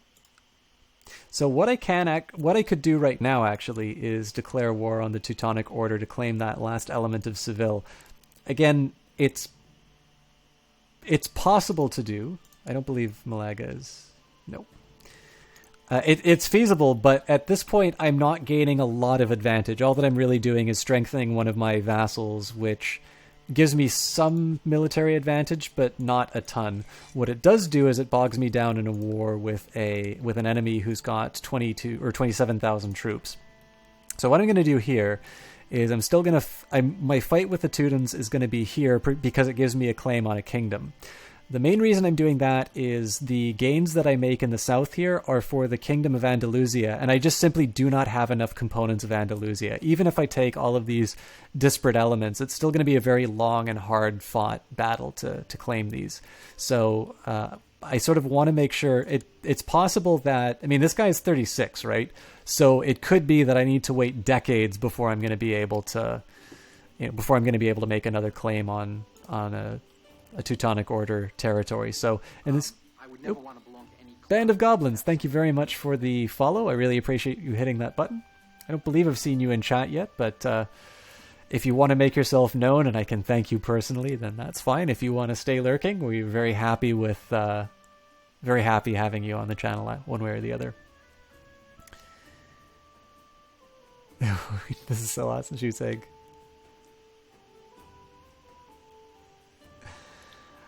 Now, Shayo, I forgot to mention... yeah, actually, I should say this, because there's definitely a lot more people in the channel than when I said this last. For those of you who are looking to pick up this game, the Humble Bundle currently has it on sale. The base game is $9.99 at 75% off. I think that is a very fair price for the base game. It looks like they don't have the individual DLC anymore. It's being sold as a bundle. If you want to get the game with the DLC, you're looking at about $23.99. I do not believe... it includes the Rajas of India and the Way of Life DLC. Now, I will say that the $23 bundle contains some DLC, which I think is kind of superfluous. So you may find that that is a little bit more than what you think it's actually worth. So keep in mind that there is going to be... I mean, I don't have any inside information about it, but let's face it, there's going to be a summer Steam sale.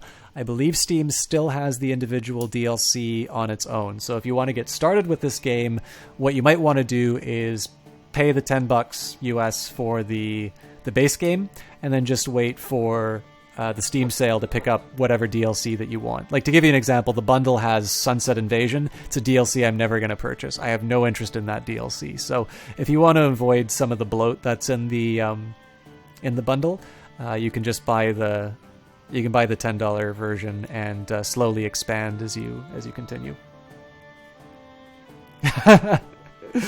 Thank you very much, Shio. You guys are exceptional. I will say, one of the, I guess, flattering things, but things that's hard to get over, is how kind you guys are in the chat. And actually, this is something I was meaning to mention. So we were talking a little bit about friends of the stream. For those of you who are just joining us, both Sir Wedgie and Kite260 are a pair of streamers. My apologies to those of you who are streamers as well, and I haven't recognized. Feel free to let yourself be known in chat. But while I was finishing off the war, I noticed we've got a lurker in the background. It's actually somebody who has been watching this channel for... You get paid to be nice? I hope I'm not paying you to be nice. There's actually somebody who's been sort of a follower of this channel for a really long time. Came when I was playing a game which I've been very bad at not returning to, but Krunkalunka hasn't actually said anything in chat yet, but he is a streamer. He's somebody I like watching myself when I get some off time, but I'm just going to link him in chat. So in addition to Sir Wedgie and Kite260, I wanted to take a minute and give some credit to Krunkalunka, who is again with us but has not spoken up. So those are three streamers who I definitely think it's worth your time to take a look at. I don't believe any of them play Crusader Kings, but that doesn't mean they're not good at what they do. All right, so we're just going to outright declare war. Now, one thing I didn't realize was, if you look, these aren't wars just for one county. These are actually wars for regions. So in this case here, I'm going to make declare war for Tangier. It's one of the smaller realms, but it does put me on the border of the Duchy of Marrakesh. So, and again, it's a weak rival. He's got 12,000 troops to his name, so I think my mainland forces should be able to take him on their own. Again, he'll definitely bring in his allies because it's a holy war, but I don't have any fears of being able to accomplish this. So we'll declare the war. I think what I'll do, actually, he definitely has strong forces, but I think I'm just going to march straight in. And my primary motivation for that is so I can take advantage of the low morale that his freshly generated troops are going to have. So it's a little bit dangerous that I'm doing that. I want to make sure that I have reinforcements coming in, but as long as I keep an eye on what the troop movements are, I should be able to get away with this. I also didn't anticipate... Oh, it's a revolt, so I'm not too worried about that.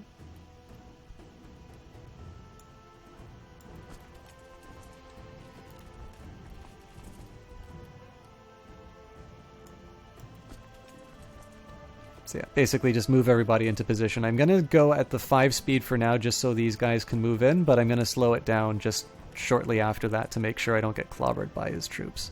This is my retinue, so it'd be really bad if I lost it. I'm also flying blind as far as these, as far as the visuals are concerned, so it's a little frightening, but I think I'll actually meet the 4 stacks head on because it's at half health. 2,000 troops is nothing to sneeze at, but actually that's growing really fast. I think it would be better if I just backed off a little bit now because, I mean, see if you've got these two troops coming together, it's a fair fight, they're at half morale, but my suspicion is that there's going to be some extra troops who move in. So if they attack me, fine, I can take them on. But I don't want to bog myself down into a fight which I might wind up losing, so... Got a little bit of an early punch in, but it's probably just as well that I don't overcommit, especially on something as precious as my retinue. My invoice comes next week, oh boy. I'll pay you with the student loan money. Actually, I guess I should do a student loan application.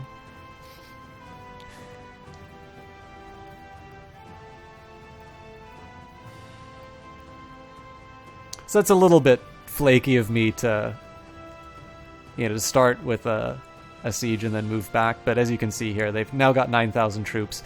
Again, I have a small morale advantage, but not enough that I want to make too much of a commitment. So we'll just move these guys a few provinces back. That'll also give my English troops a chance to stack up and get into position. I don't want to really raise a navy just so I can gain some visuals here, because in the end I do have a larger... I do have a larger force than them. I just need to be smart about how I use it.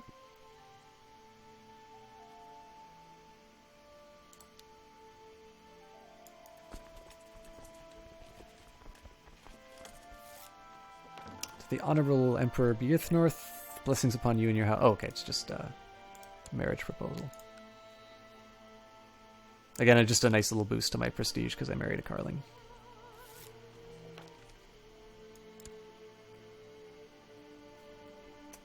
I'm actually curious, so I want to take a look at some of these plots here. I think I'm actually going to go back to auto-stopping plots.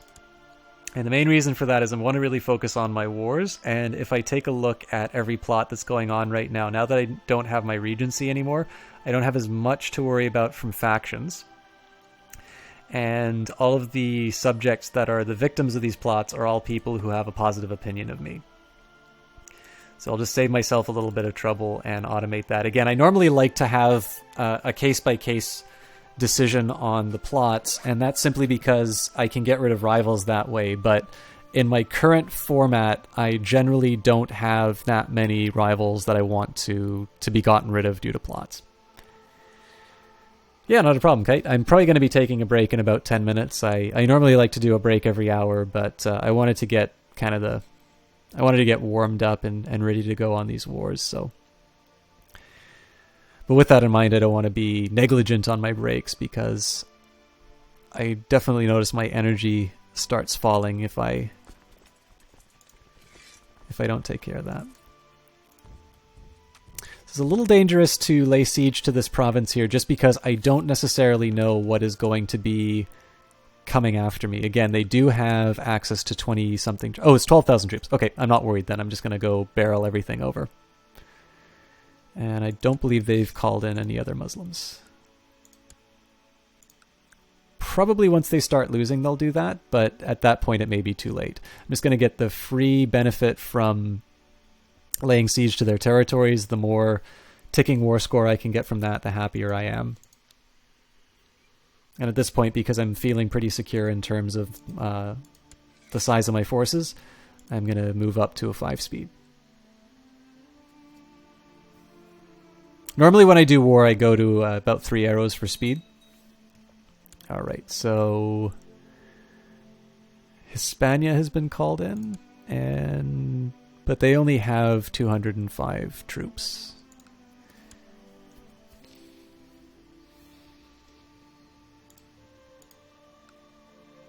You stream as well, mostly co-op games. You got to set up your TV monitor so you have widescreen. Well, Shio, feel free, if you would like, feel free to link yourself. I'm sure there's some people in the channel who'd like to watch. Yeah, it's been a while since I've seen a box screen. I mean, I don't quite remember what my default settings are. I just sort of go with what OBS tells me. But I mean, most screens nowadays are widescreen. And I mean, in the end, the film convention has been to have... Okay, Pharaoh is under siege. Oh, I see what they did. All right. So they just disembarked. I'm not too worried about this. What I'm going to do is I'll take the British troops who are now assembled. Oh, and currently starving to death, so I don't know how long that's been happening.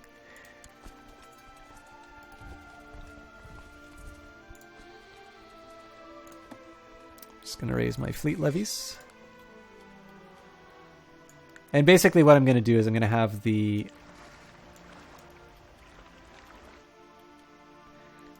my backup troops deal with the other invaders. This is a really inefficient way of handling my boats, but I'm just going to split them off into the 2 groups that I need.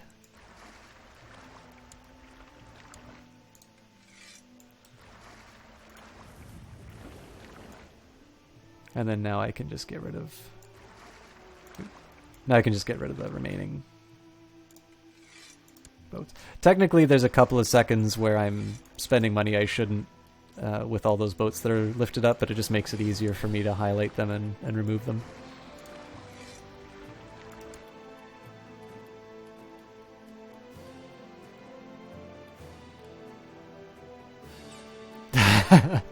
Thank you, Shio. Well, I mean, this is the big thing, right? Like, I know there are some streamers who kind of think of it as a zero-sum game. I personally, like, I'm not that bothered if people put links in my chat, just because in the end, I think people can decide what they want to watch on their own. Like, I don't feel any reason to lock people in to my own channel.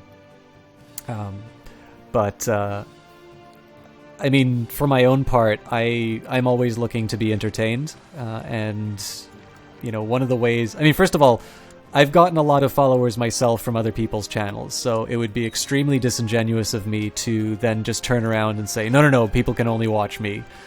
But more importantly too, right, like, I think there is, you know, everybody has their own different style, and one of the reasons why I stream Crusader Kings 2 on Fridays is because if people want to watch their favorite channels, that's usually when they're going to be live. So Friday's a really good time to say, it's like, if you like Crusader Kings 2, this is going to be the time where you get to see it, because everybody else is going to be off playing their other things. So I'm really happy with this format.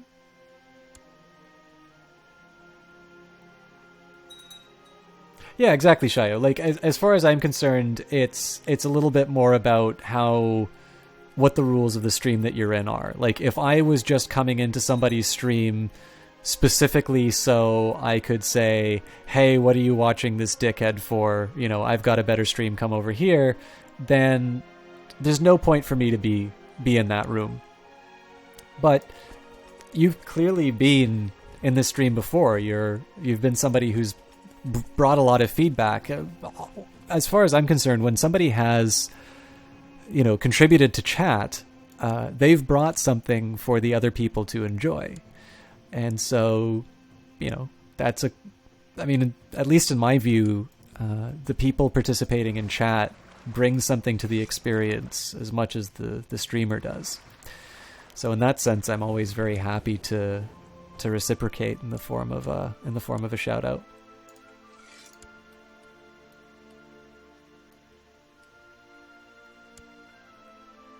Well, I mean, Shayo, in my opinion, there are plenty of streams that are better than me, but that doesn't necessarily mean that my stream is irrelevant. Like, clearly, if there's somebody here, there's something that they thought was worth watching, and I'm happy to supply it. But there's always room for improvement. Like, first of all, my visual quality alone is a major problem for this stream. It's not necessarily something that I can fix right away, just simply because I've got resource constraints in the form of internet. But I also think it's something that, you know, I can overcome through, you know, maybe giving a little bit more analytical content.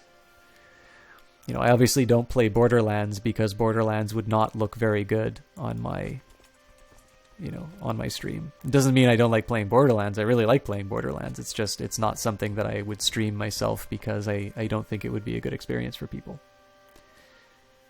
Oh, thank you, Shayo.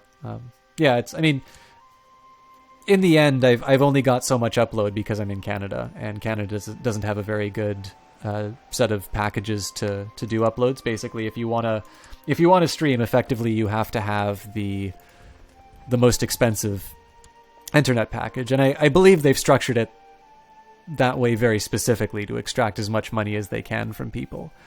But in my case, because I don't want to pay that amount, I accept that my stream has a constraint in terms of its quality.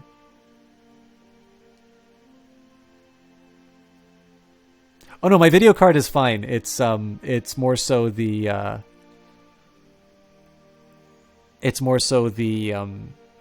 do I put it? Like, what my computer can do is not necessarily equal to what I can broadcast, because in the end there is only so much bandwidth I have to upload. So the video quality that I am capable of producing is better than the video quality that I'm sending to Twitch, and that's just because if I send anything better, I'm not going to have enough bandwidth to upload it, and basically the stream's going to start stuttering. My liege, I wish to intercede on behalf of one of your prisoners, Princess Seoflade. Oh, the sister who wanted to kill me. Let's see if she hates me still. Yes, she does, so I will diplomatically explain why I cannot release her. And what are these factions doing?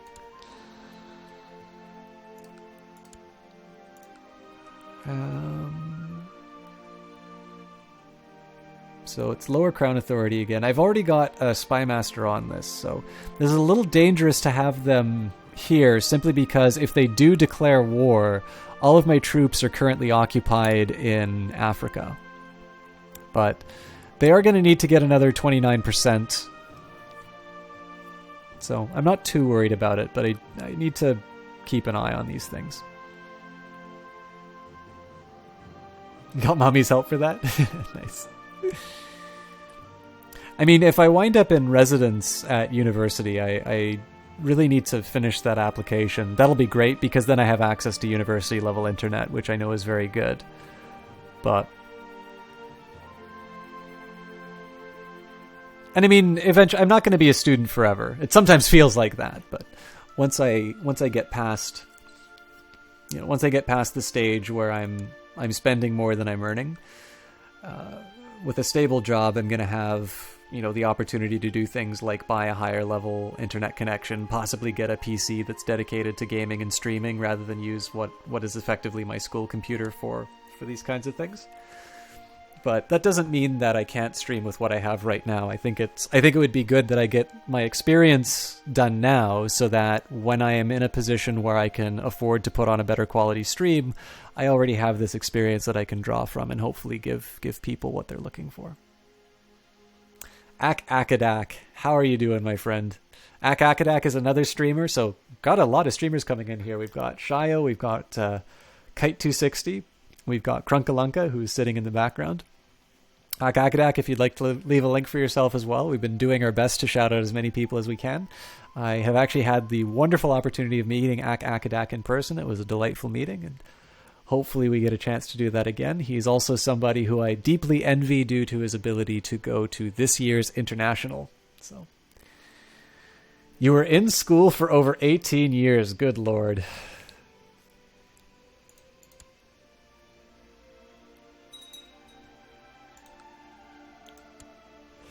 I was going to say, if I'm in school for 18 years, I am just going to be one sad, sad man. I like, don't get me wrong, I am legitimately excited about doing research again. I really enjoy what I study. But if I have to do 18 years of school, I am going to be pretty upset. Akadak, that is not a problem at all. I do not say things that I don't mean, and it was... well, everybody's been getting the love tonight, but that is simply because they have given that many times over what I could say myself. So, happy to oblige as always. Hope you're doing well tonight, by the way.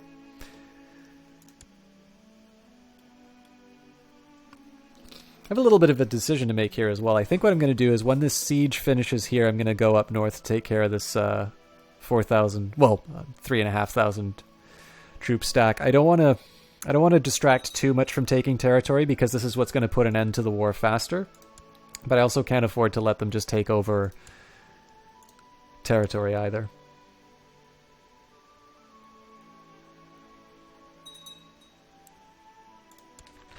I'm glad it was mutually beneficial then, Akadak. I always have to wonder if I'm talking too much when I'm around people. Great war, holy war for Khiva fails. Erlik Khan, it seems, does not favor the pagan faithful. After a string of defeats and setbacks, High Priest Sabin has called off the Great War for Khiva against Caliph Akim, which means they might become involved in this war. Again, I'm not too worried about it because I generally outnumber their troops, but... okay. So this is a fairly fortified position that I'm going to be attacking, so what I'll do here is I'll take out this stack of troops first. These guys will still work on the south, and then I can just simply come back and claim this territory here. My war score is going pretty well, so I'm not too worried about it, but I do just need to make sure that I can take care of these... I can take care of these troops before they take any counties of my own. Right, my wife is pregnant again. If it's another son, that's fantastic. That's just more people that I can hand off duchies to. If it's a daughter, that's fine. I achieve the ambition. But another sun would be great, just so I have just so I have more people to give territory to. Because we are going to be claiming a lot of it this playthrough. So 94 war score, we're going to be getting another one here, 100%, and it's ours. So I'm just going to wait till this stack of troops is in position, and then I'm going to pause. I've got a lot of titles to distribute. I've also got a bunch of vassals that hate me, so it's going to be a good time to do a little bit of a break while we consolidate our position and consider what our next move is. I want only daughter to dress him up. My court chaplain can go to hell because I will distribute those titles as I see fit. So we'll drop the army levies. I believe we've already got rid of the fleet levies. So we were talking a little bit about what we were trying to accomplish this playthrough. We've gotten sort of the key to Africa. We actually wound up, because I was able to declare holy war on effectively a full duchy, we actually got a lot more territory than I was expecting, which means that I'm now bordering 2 places that I can declare holy war on. I've got a couple of strategies in mind about how I'm going to maximize the amount of territory that I can claim in this generation, basically so the House of Rose can expand as far as possible in the closing years of this game. Again, we've only got about just a little over 100 years left to go. But what I'm going to do here is I'm going to take my first break for the evening. We're at about 2 hours in, so I've held off for a little while, and I think I need to just get up and take a little bit of a stretch. I encourage you guys to do the same. Take care of yourselves. I'll take about 3 minutes, and then when we're back, I'll talk a little bit about what the next step is, how I plan on maximizing the amount of territory, and then of course we'll deal with the fact that I am well over my demand limit. So thank you everybody for coming out tonight. I will see you in a couple of minutes.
Alright, thank you everybody for your patience. We're done with our break for now. Actually, just 1 second, I'm going to grab myself a refreshment.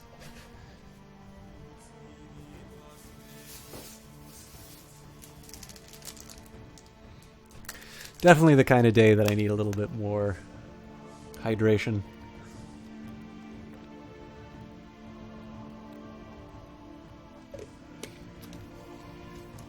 Alright, so one of the things that will prevent massive expansion in this game are the peace treaties.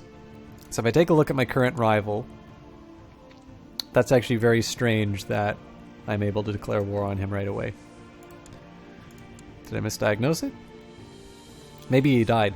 So, I mean, what I was expecting was to see that I'm currently in a peace treaty, but it looks like I can just declare war on these guys right away. Let me just take a look at what's going on here. So we've got a bunch of territory seized. Huh. Okay, well what I was originally thinking was that I wouldn't be able to declare war on these guys right away. But that doesn't... Oh, wait a minute. No, that would be under my name. Right, so the Umayyads, if I were to declare war on them, I'm going to suffer 3,000 prestige loss, which is completely against the point of this game. So what I can do is, when the next generation takes over, I don't have to worry about that treaty anymore. So what I'm immediately going to do is send assassins to take out this Sultan. He's 32, so he's probably going to be lasting a while, but I can just send some assassins towards him, and will sort of hasten the onset of war. Now again, I'm not going to stand by idly while I wait for this to happen, but I've got a bunch of people that I can sort of bribe to join this plot, and they're all, they're all just $20 to add in, so I've got a lot of money and I'm willing to spend it to give myself another opportunity to go to war. So basically the plan here is I wait for these territories to become available to attack. While I'm waiting for that, I can declare a holy war for Marrakesh, which is basically going to give me all of these territories.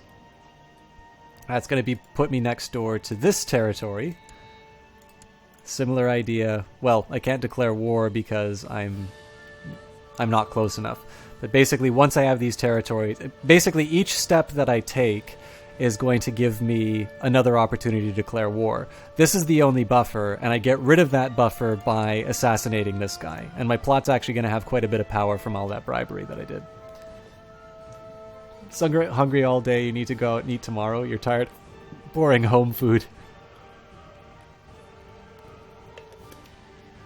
Whenever I have nothing to eat at home, it's because I've been too stupid to go and buy groceries. But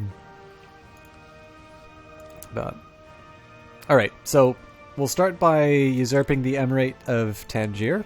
The Emirate of Tangier becomes a duchy in my hands, and effectively what I'm looking for here is just a family member that I can hand this off to. So ideally this will be my... Yeah, we'll make it my son.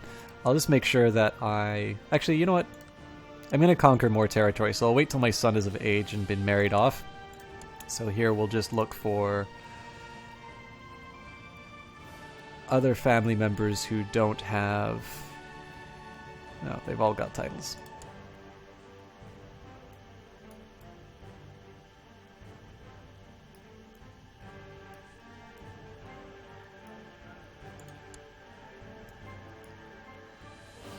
Why doesn't Ailston have a full duchy? Lisboa? And that is a member of what duchy?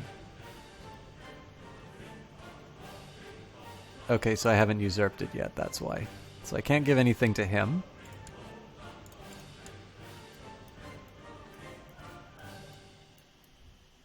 It's weird, I always thought I had more, but... So this is a weird one where he only has one male heir, which means he's going to wind up inheriting his title, so I can't actually hand that off. What about Bjorthric? Again, only one male heir, which is a problem. And Aelthric. Oops.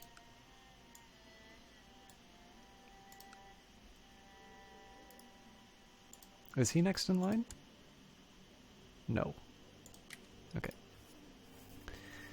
So we'll basically give him Tangier. Well, okay, I can't marry him off, but we'll give him Tangier. And again, this is just no real rhyme or reason. This is just to make sure that it's members of the House of Rose that get these titles. Oh, actually, the first thing that I can do is hand off things like bishoprics.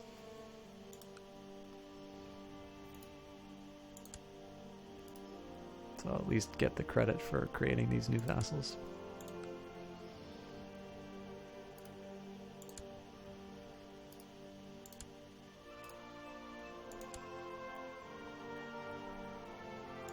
So Baronies I'll leave for my relative to deal with, but yeah, so 14 of 8 is still pretty. I mean, I still need to get rid of these, but it's not as ridiculous as it was before.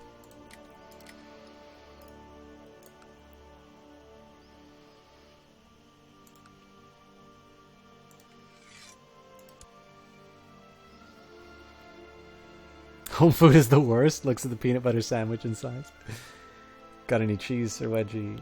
Jam is good to add to it. Grilled cheese sandwich is nice and easy. If you have eggs, you can put eggs in. Hey, Kite. Good to see you again. So we successfully conquered some followers of the Prophet. And we're, again, so I can bring you up to speed with what I said to chat. So what we're doing here is we're going to be taking sort of a two-pronged approach, which is, one, I'm going to be trying to assassinate the Sultan so I can declare war on his heir. And while I do that, I will be declaring war on my southerly neighbor. Effectively, by taking Marrakesh, that's going to put me on the border to Ghana, which means I'll be able to declare another holy war right after that. There's a small hiccup in the fact that this is held by the Umayyads, but again, that assassination should hopefully take things out. And I mean, in the worst case scenario, if I don't have any other casus belli, I should be able to just declare war on this. Oh no, it's for Marrakesh, so I'll get that as well. So let's just take a look at how I'm doing with my factions. Aelfwig, and I am focusing on him, right? Yeah, so my spy master's just being lazy. So my vassals are a little bit irritated with me for having levies raised so long. Let's just see what I'm dealing with here. So I've got 3,000 troops. Neighboring areas, 1,000 troops. These are West Africans, so they will not join the Holy War, and they've got 2,000 troops. So really, the only credible threat that I need to worry about is the Abbasids, who have a really long trip ahead of them. Now, there's 76,000 troops, so it's non-trivial, but I should be able to just use my retinues on this one. So we'll move them straight up to the border, and then we'll declare war.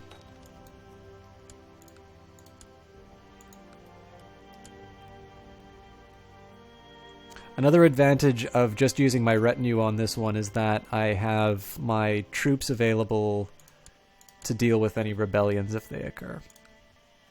So, Holy War for Marrakesh. And we barrel over their primary source of troops. Oh, great, and we can obligate the vassal from participating in factions. Unfortunately, it is not the vassal I was hoping.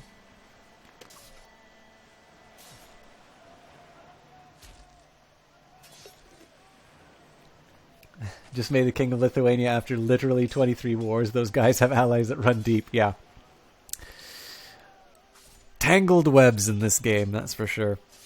I've received word from my co-conspirator Naiwella that the bowmen are in place and awaiting the right moment to strike at Sultan Korad. We are committed then. We'll see if he falls.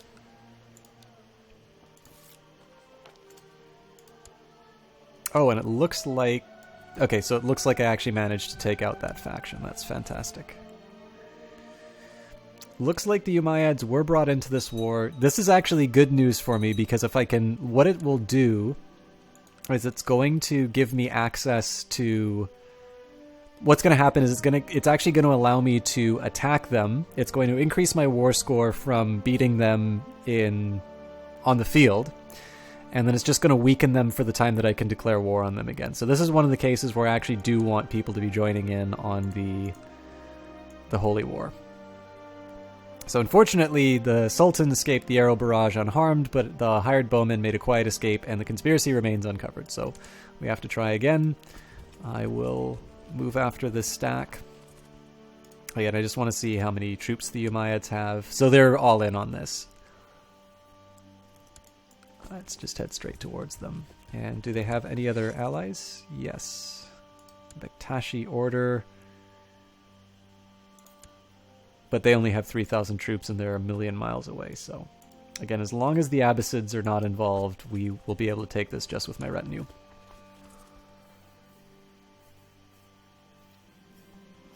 Princess Revenge of the Cis of Britannia is now of legal age. She became a naive appeaser. And she's going to go marry a Carling.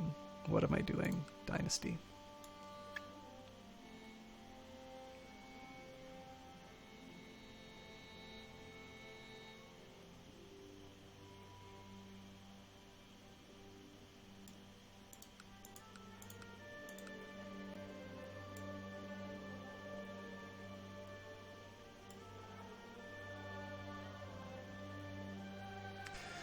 Got a 20-year-old and a 1-year-old. We will marry the 20-year-old. I don't think I actually gain any prestige from that. I think that goes entirely to my family member, but I'm not too worried about that. At this point here, I'm just trying to get these deadbeats out of my house.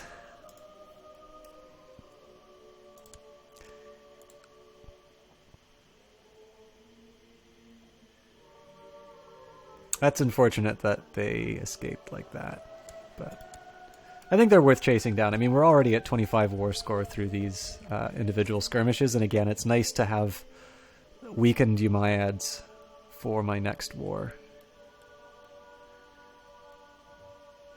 I would definitely prefer to attack the Umayyad Empire before... Oop, we have cornered Sheikh Ali, and he resisted bravely before we slew him. Nicer to take them captive because you gain the war score for it, but we'll be getting some war score for succeeding in this fight anyway. Also, you know, minor prestige bonuses and things like that. And we actually wiped them out, which is fantastic. So we're now up to 34 war score. We'll take the long way back to Marrakesh just so we can continue to wipe out troops again. If you can just grind them to powder, it's another conflict I won't have to worry about when I declare war on the Umayyads. It is preferable to me that I do that just so I can take... Oop, son was born to Emperor... Oh, it was Wunderbar we were going to use. So, I'll ask chat next time, but I know that was one that we had suggested. So, and it's great. That son is actually particularly timely just so I can have somebody to inherit Marrakesh. But yeah, so Pterodont down here is something that's preventing me from having this kind of unified landmass. So it would be ideal if I can attack the Umayyads before I try anything in South Africa, or southern, or well, not South Africa, but you know, the southern parts of Africa.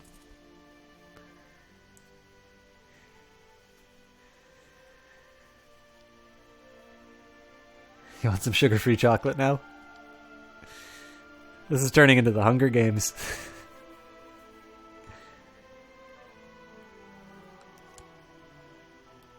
Okay, I'm not going to chase these guys all over the place. If they want to join up in a group, that's, you know, that's fine. I guess I should move my Spy Master, though, seeing as I did break up that previous faction. So what are we looking at here? We've got one with 32% and one with 3 people in it that's 32%. So we've got Lower Crown Authority in Ireland and Lower Crown Authority in England. I definitely want to take care of England first. Also, the Duke of Essex is a member of another conspiracy. So hopefully if we can break him, that will actually take out a couple of conspiracies. I just also want to double check that I don't have any...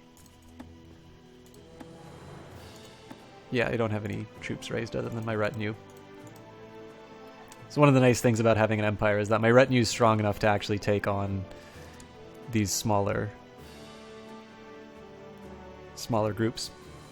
It'd be fantastic if if I had the extra troops to just, take out these these 3 counties all on their own, but I've already got vassals that don't like me from raising those levies. So I figured I'd give it a little bit of a rest just to avoid too many factions emerging. It's got a fair amount of power for that conspiracy, so I'm hoping we get another assassination attempt soon. And I will upgrade church infrastructure before trade practices just because I still don't think we're engaging in any trade. We're getting closer to areas that do trade, but I'm not entirely convinced any of that's happening in Spain. I guess I can confirm that. So Republic trade zones, yeah. We're basically going to need to take these areas in Genoa. Looks like Genoa has the monopoly, though. I don't see Venice anywhere. Oh, it's because Venezia was taken by the Byzantine Empire. So yeah, I'm definitely going to wind up being in some of these areas, so it would make some sense to put some points into trade practices then. But until I'm actually affected by trade, there doesn't seem to be a whole lot of point in dedicating those upgrades. Now, how are we for... Oh, we haven't changed at all. Okay, is there anybody big that we can bring in? Onlaf and Bjorthric. I can probably bribe these guys. 91 for 35. I'm not convinced that's a good deal. I'll wait till I'm done my conquests and then we can think about that. What's my goal for this game, Fetches? Right now, it's to expand as far as possible. I mean, the original goal was to see how far I could go up from Count. We have become Emperor, so that goal has been achieved. Originally, it was to claim all of Spain, but there's a lot of Christian rulers in that area, so I'm going to get bogged down. So the plan right now is to take the low-hanging fruit of all of these foreign religions. The biggest thing I'm worried about is once I hit the Abbasid Empire, just because they're very large and very strong. At that point, I might allow for a buffer between myself and the Abbasids, and then again maybe focus on mainland Europe again. But at this point, it's just sort of to expand as far as possible.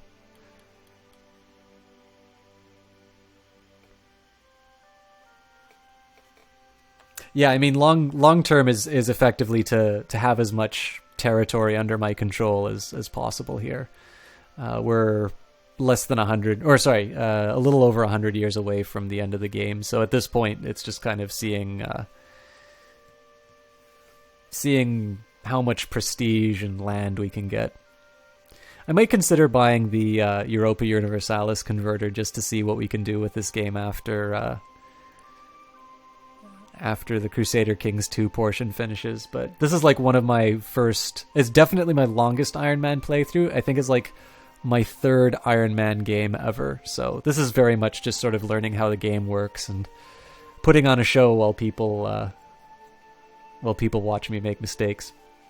All right, my co-conspirator has let me know that Sultan Coward of the Umayyad Sultan... What a name, Coward.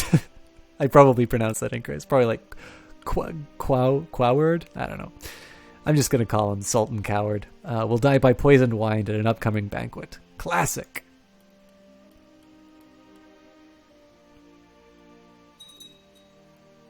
Sultan Coward sounds like the kind of thing that chat would come up with.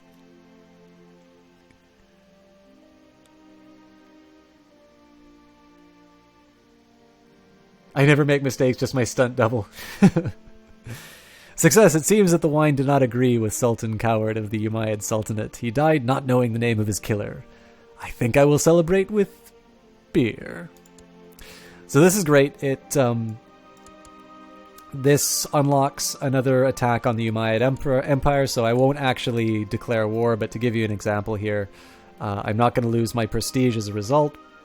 If we do the war for Fez, this doesn't actually get me what I want, so I would do the war for Marrakesh.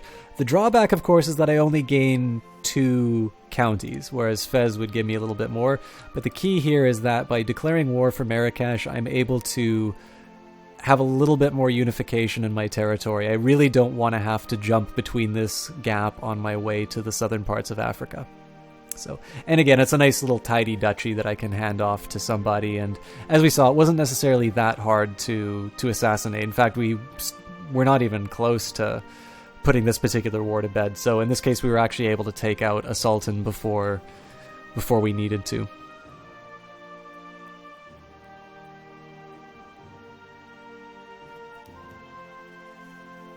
Endors, how you doing? I gotta find out where that dragon's from. Boss TV. Very nice. I think that's the first time I've seen that emote. How you doing tonight?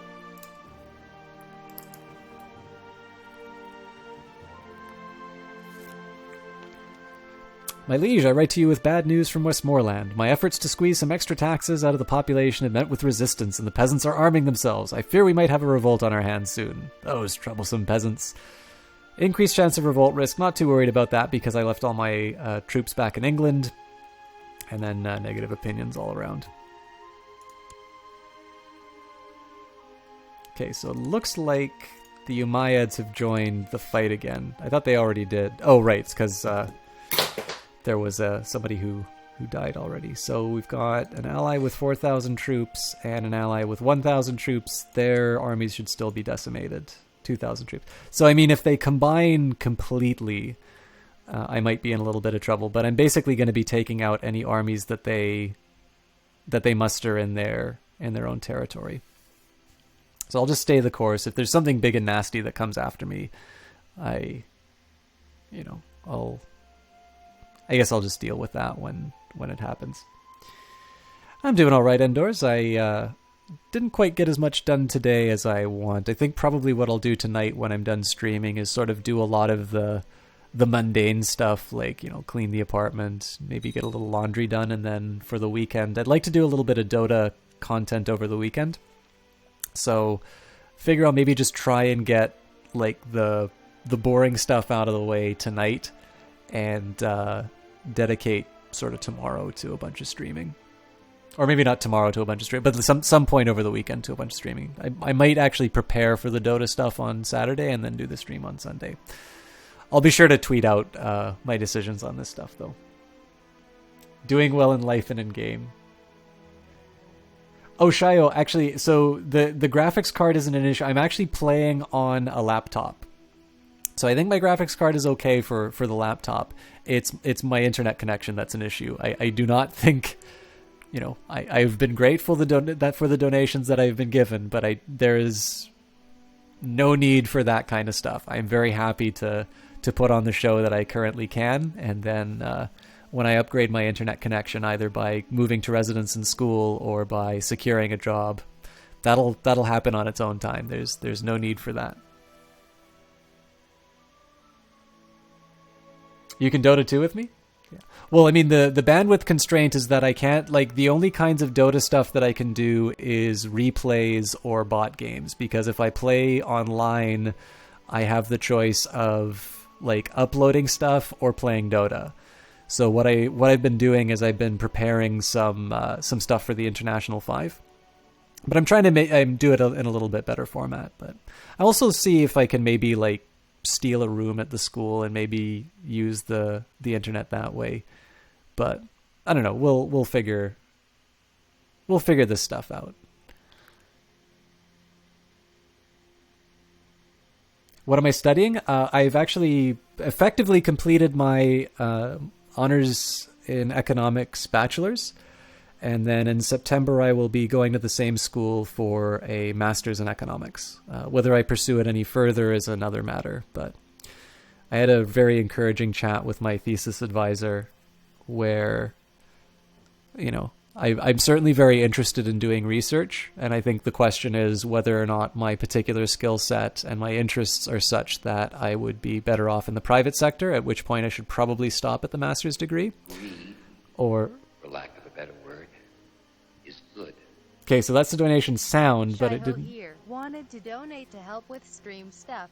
Oh my goodness. Just cause I think you're awesome and stuff. Shio, I'm really sorry that it looks like the video for that didn't play. My goodness, that's an exceptionally generous donation. So, I mean, Shio, I don't know what to say. Thank you so much for that. That's very kind of you. Again, it completely unnecessary, but I will absolutely make sure that I use that money to, you know, towards the stream to put on some good content for you. So thank you so much. All right, I was talking about school though. So yeah, I mean, the big question here is that if I have the skill for research, I definitely have the interest for research, but if my skills are such that I can do research, then it would make sense to pursue a PhD, and that lends itself possibly towards becoming a professor somewhere. Now, it turns out that, you know, maybe my interests are in research, but I can't put out a level of quality that I'm happy with, then that would mean I take the master's and I work in the private sector, or I'd also be interested in an institution like the Bank of Canada, which has a very academic environment, but definitely has a focus towards, you know, some more tangible results than, let's say, pure research. So, you know, I have a few options ahead of me. He had some very flattering things to say in terms of my, you know, my overall skill, but the important thing here, as I said earlier in the stream, you can't be promising forever. I'm in my master's. I'm going to see really what I'm made of, and try and make some career decisions oriented towards that.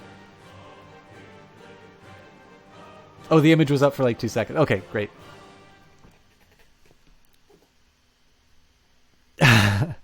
Great. Yeah, sorry.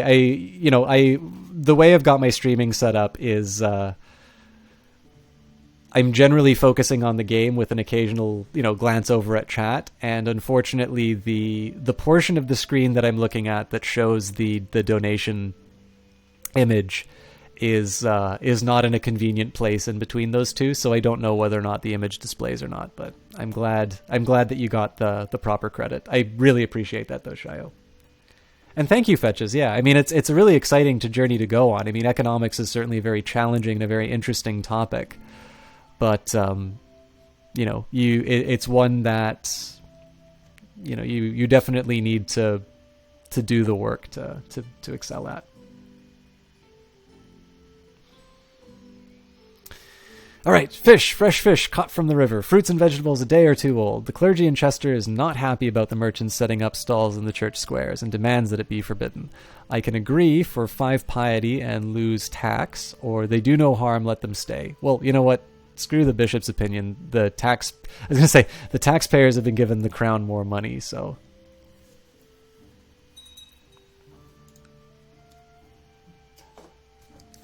Actually, after the Adventure Capitalist stream, I think my friend Alex pointed out that I am apparently the only one who can turn a game that is a criticism of capitalism to some communist story. That's probably true, but...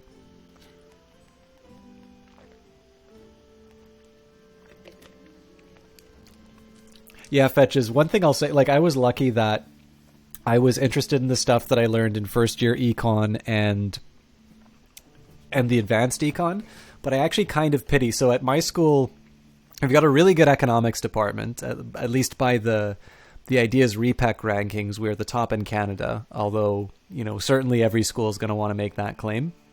At least one official source, I believe that is run by the St. Louis Fed, actually, ranks us, you know, as far as publications, research, and things like that. We get number one. And the way that it's set up at my school is that you can declare an economics major in your third year. And the third year is when they teach you what I will, condescendingly call real economics. So it's no longer you just draw two lines on a board, you point at the point in the middle and argue for the position that you had at the beginning. You start learning, in the honors program, you start learning straight up game theory and stuff like this. In the intermediate classes, you still learn a little bit about preferences and things along those lines.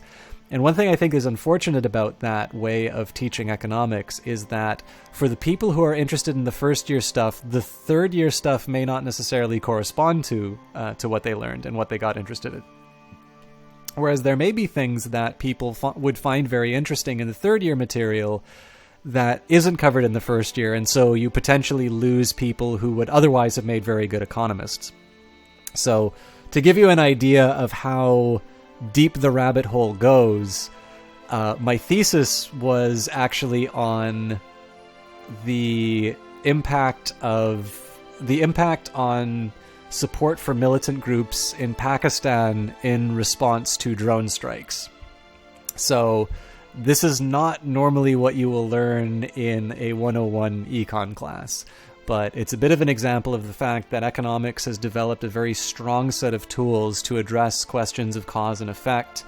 One thing that particularly attracted me to me about that project is that it's a focus on people's decision to either join militants or at least support them, and it's examining small-scale conflict on an individual level, which I think is I think that's the important way to study it, because there's lots of economists that will look at conflict from a national level, saying that, their imports went down in price and so people started a war.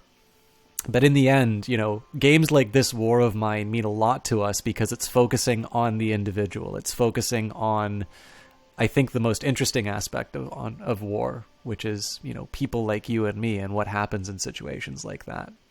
So especially the tools of what you normally learn in micro allow you to explore questions like that in a very clear-minded way. And the statistical tools that have been developed to explore economic issues can be applied to things that aren't necessarily issues that just come down to dollars and cents. So that's hopefully, the master's program will still be studying stuff like GDP and development and things like that. But fortunately, if you have some good instructors and you have a mind for that kind of thing, the tools of economics can be applied to other questions, particularly ones that involve individual decision making. Hey, Water FTW3, how's it going? Sorry, I should stop gabbing and move on. My wife's pregnant again.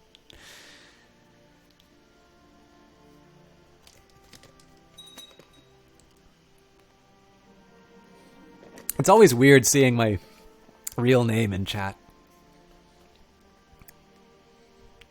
My young wife has taken a passion for romantic poetry. She keeps reading any sort of romantic poetry she can get a hold of. Give her more! Lose 10. She gains 10% fertility and the trait lustful.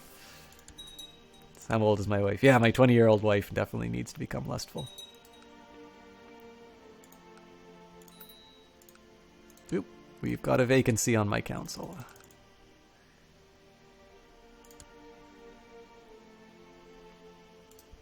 My chancellor? He didn't get me a... Actually,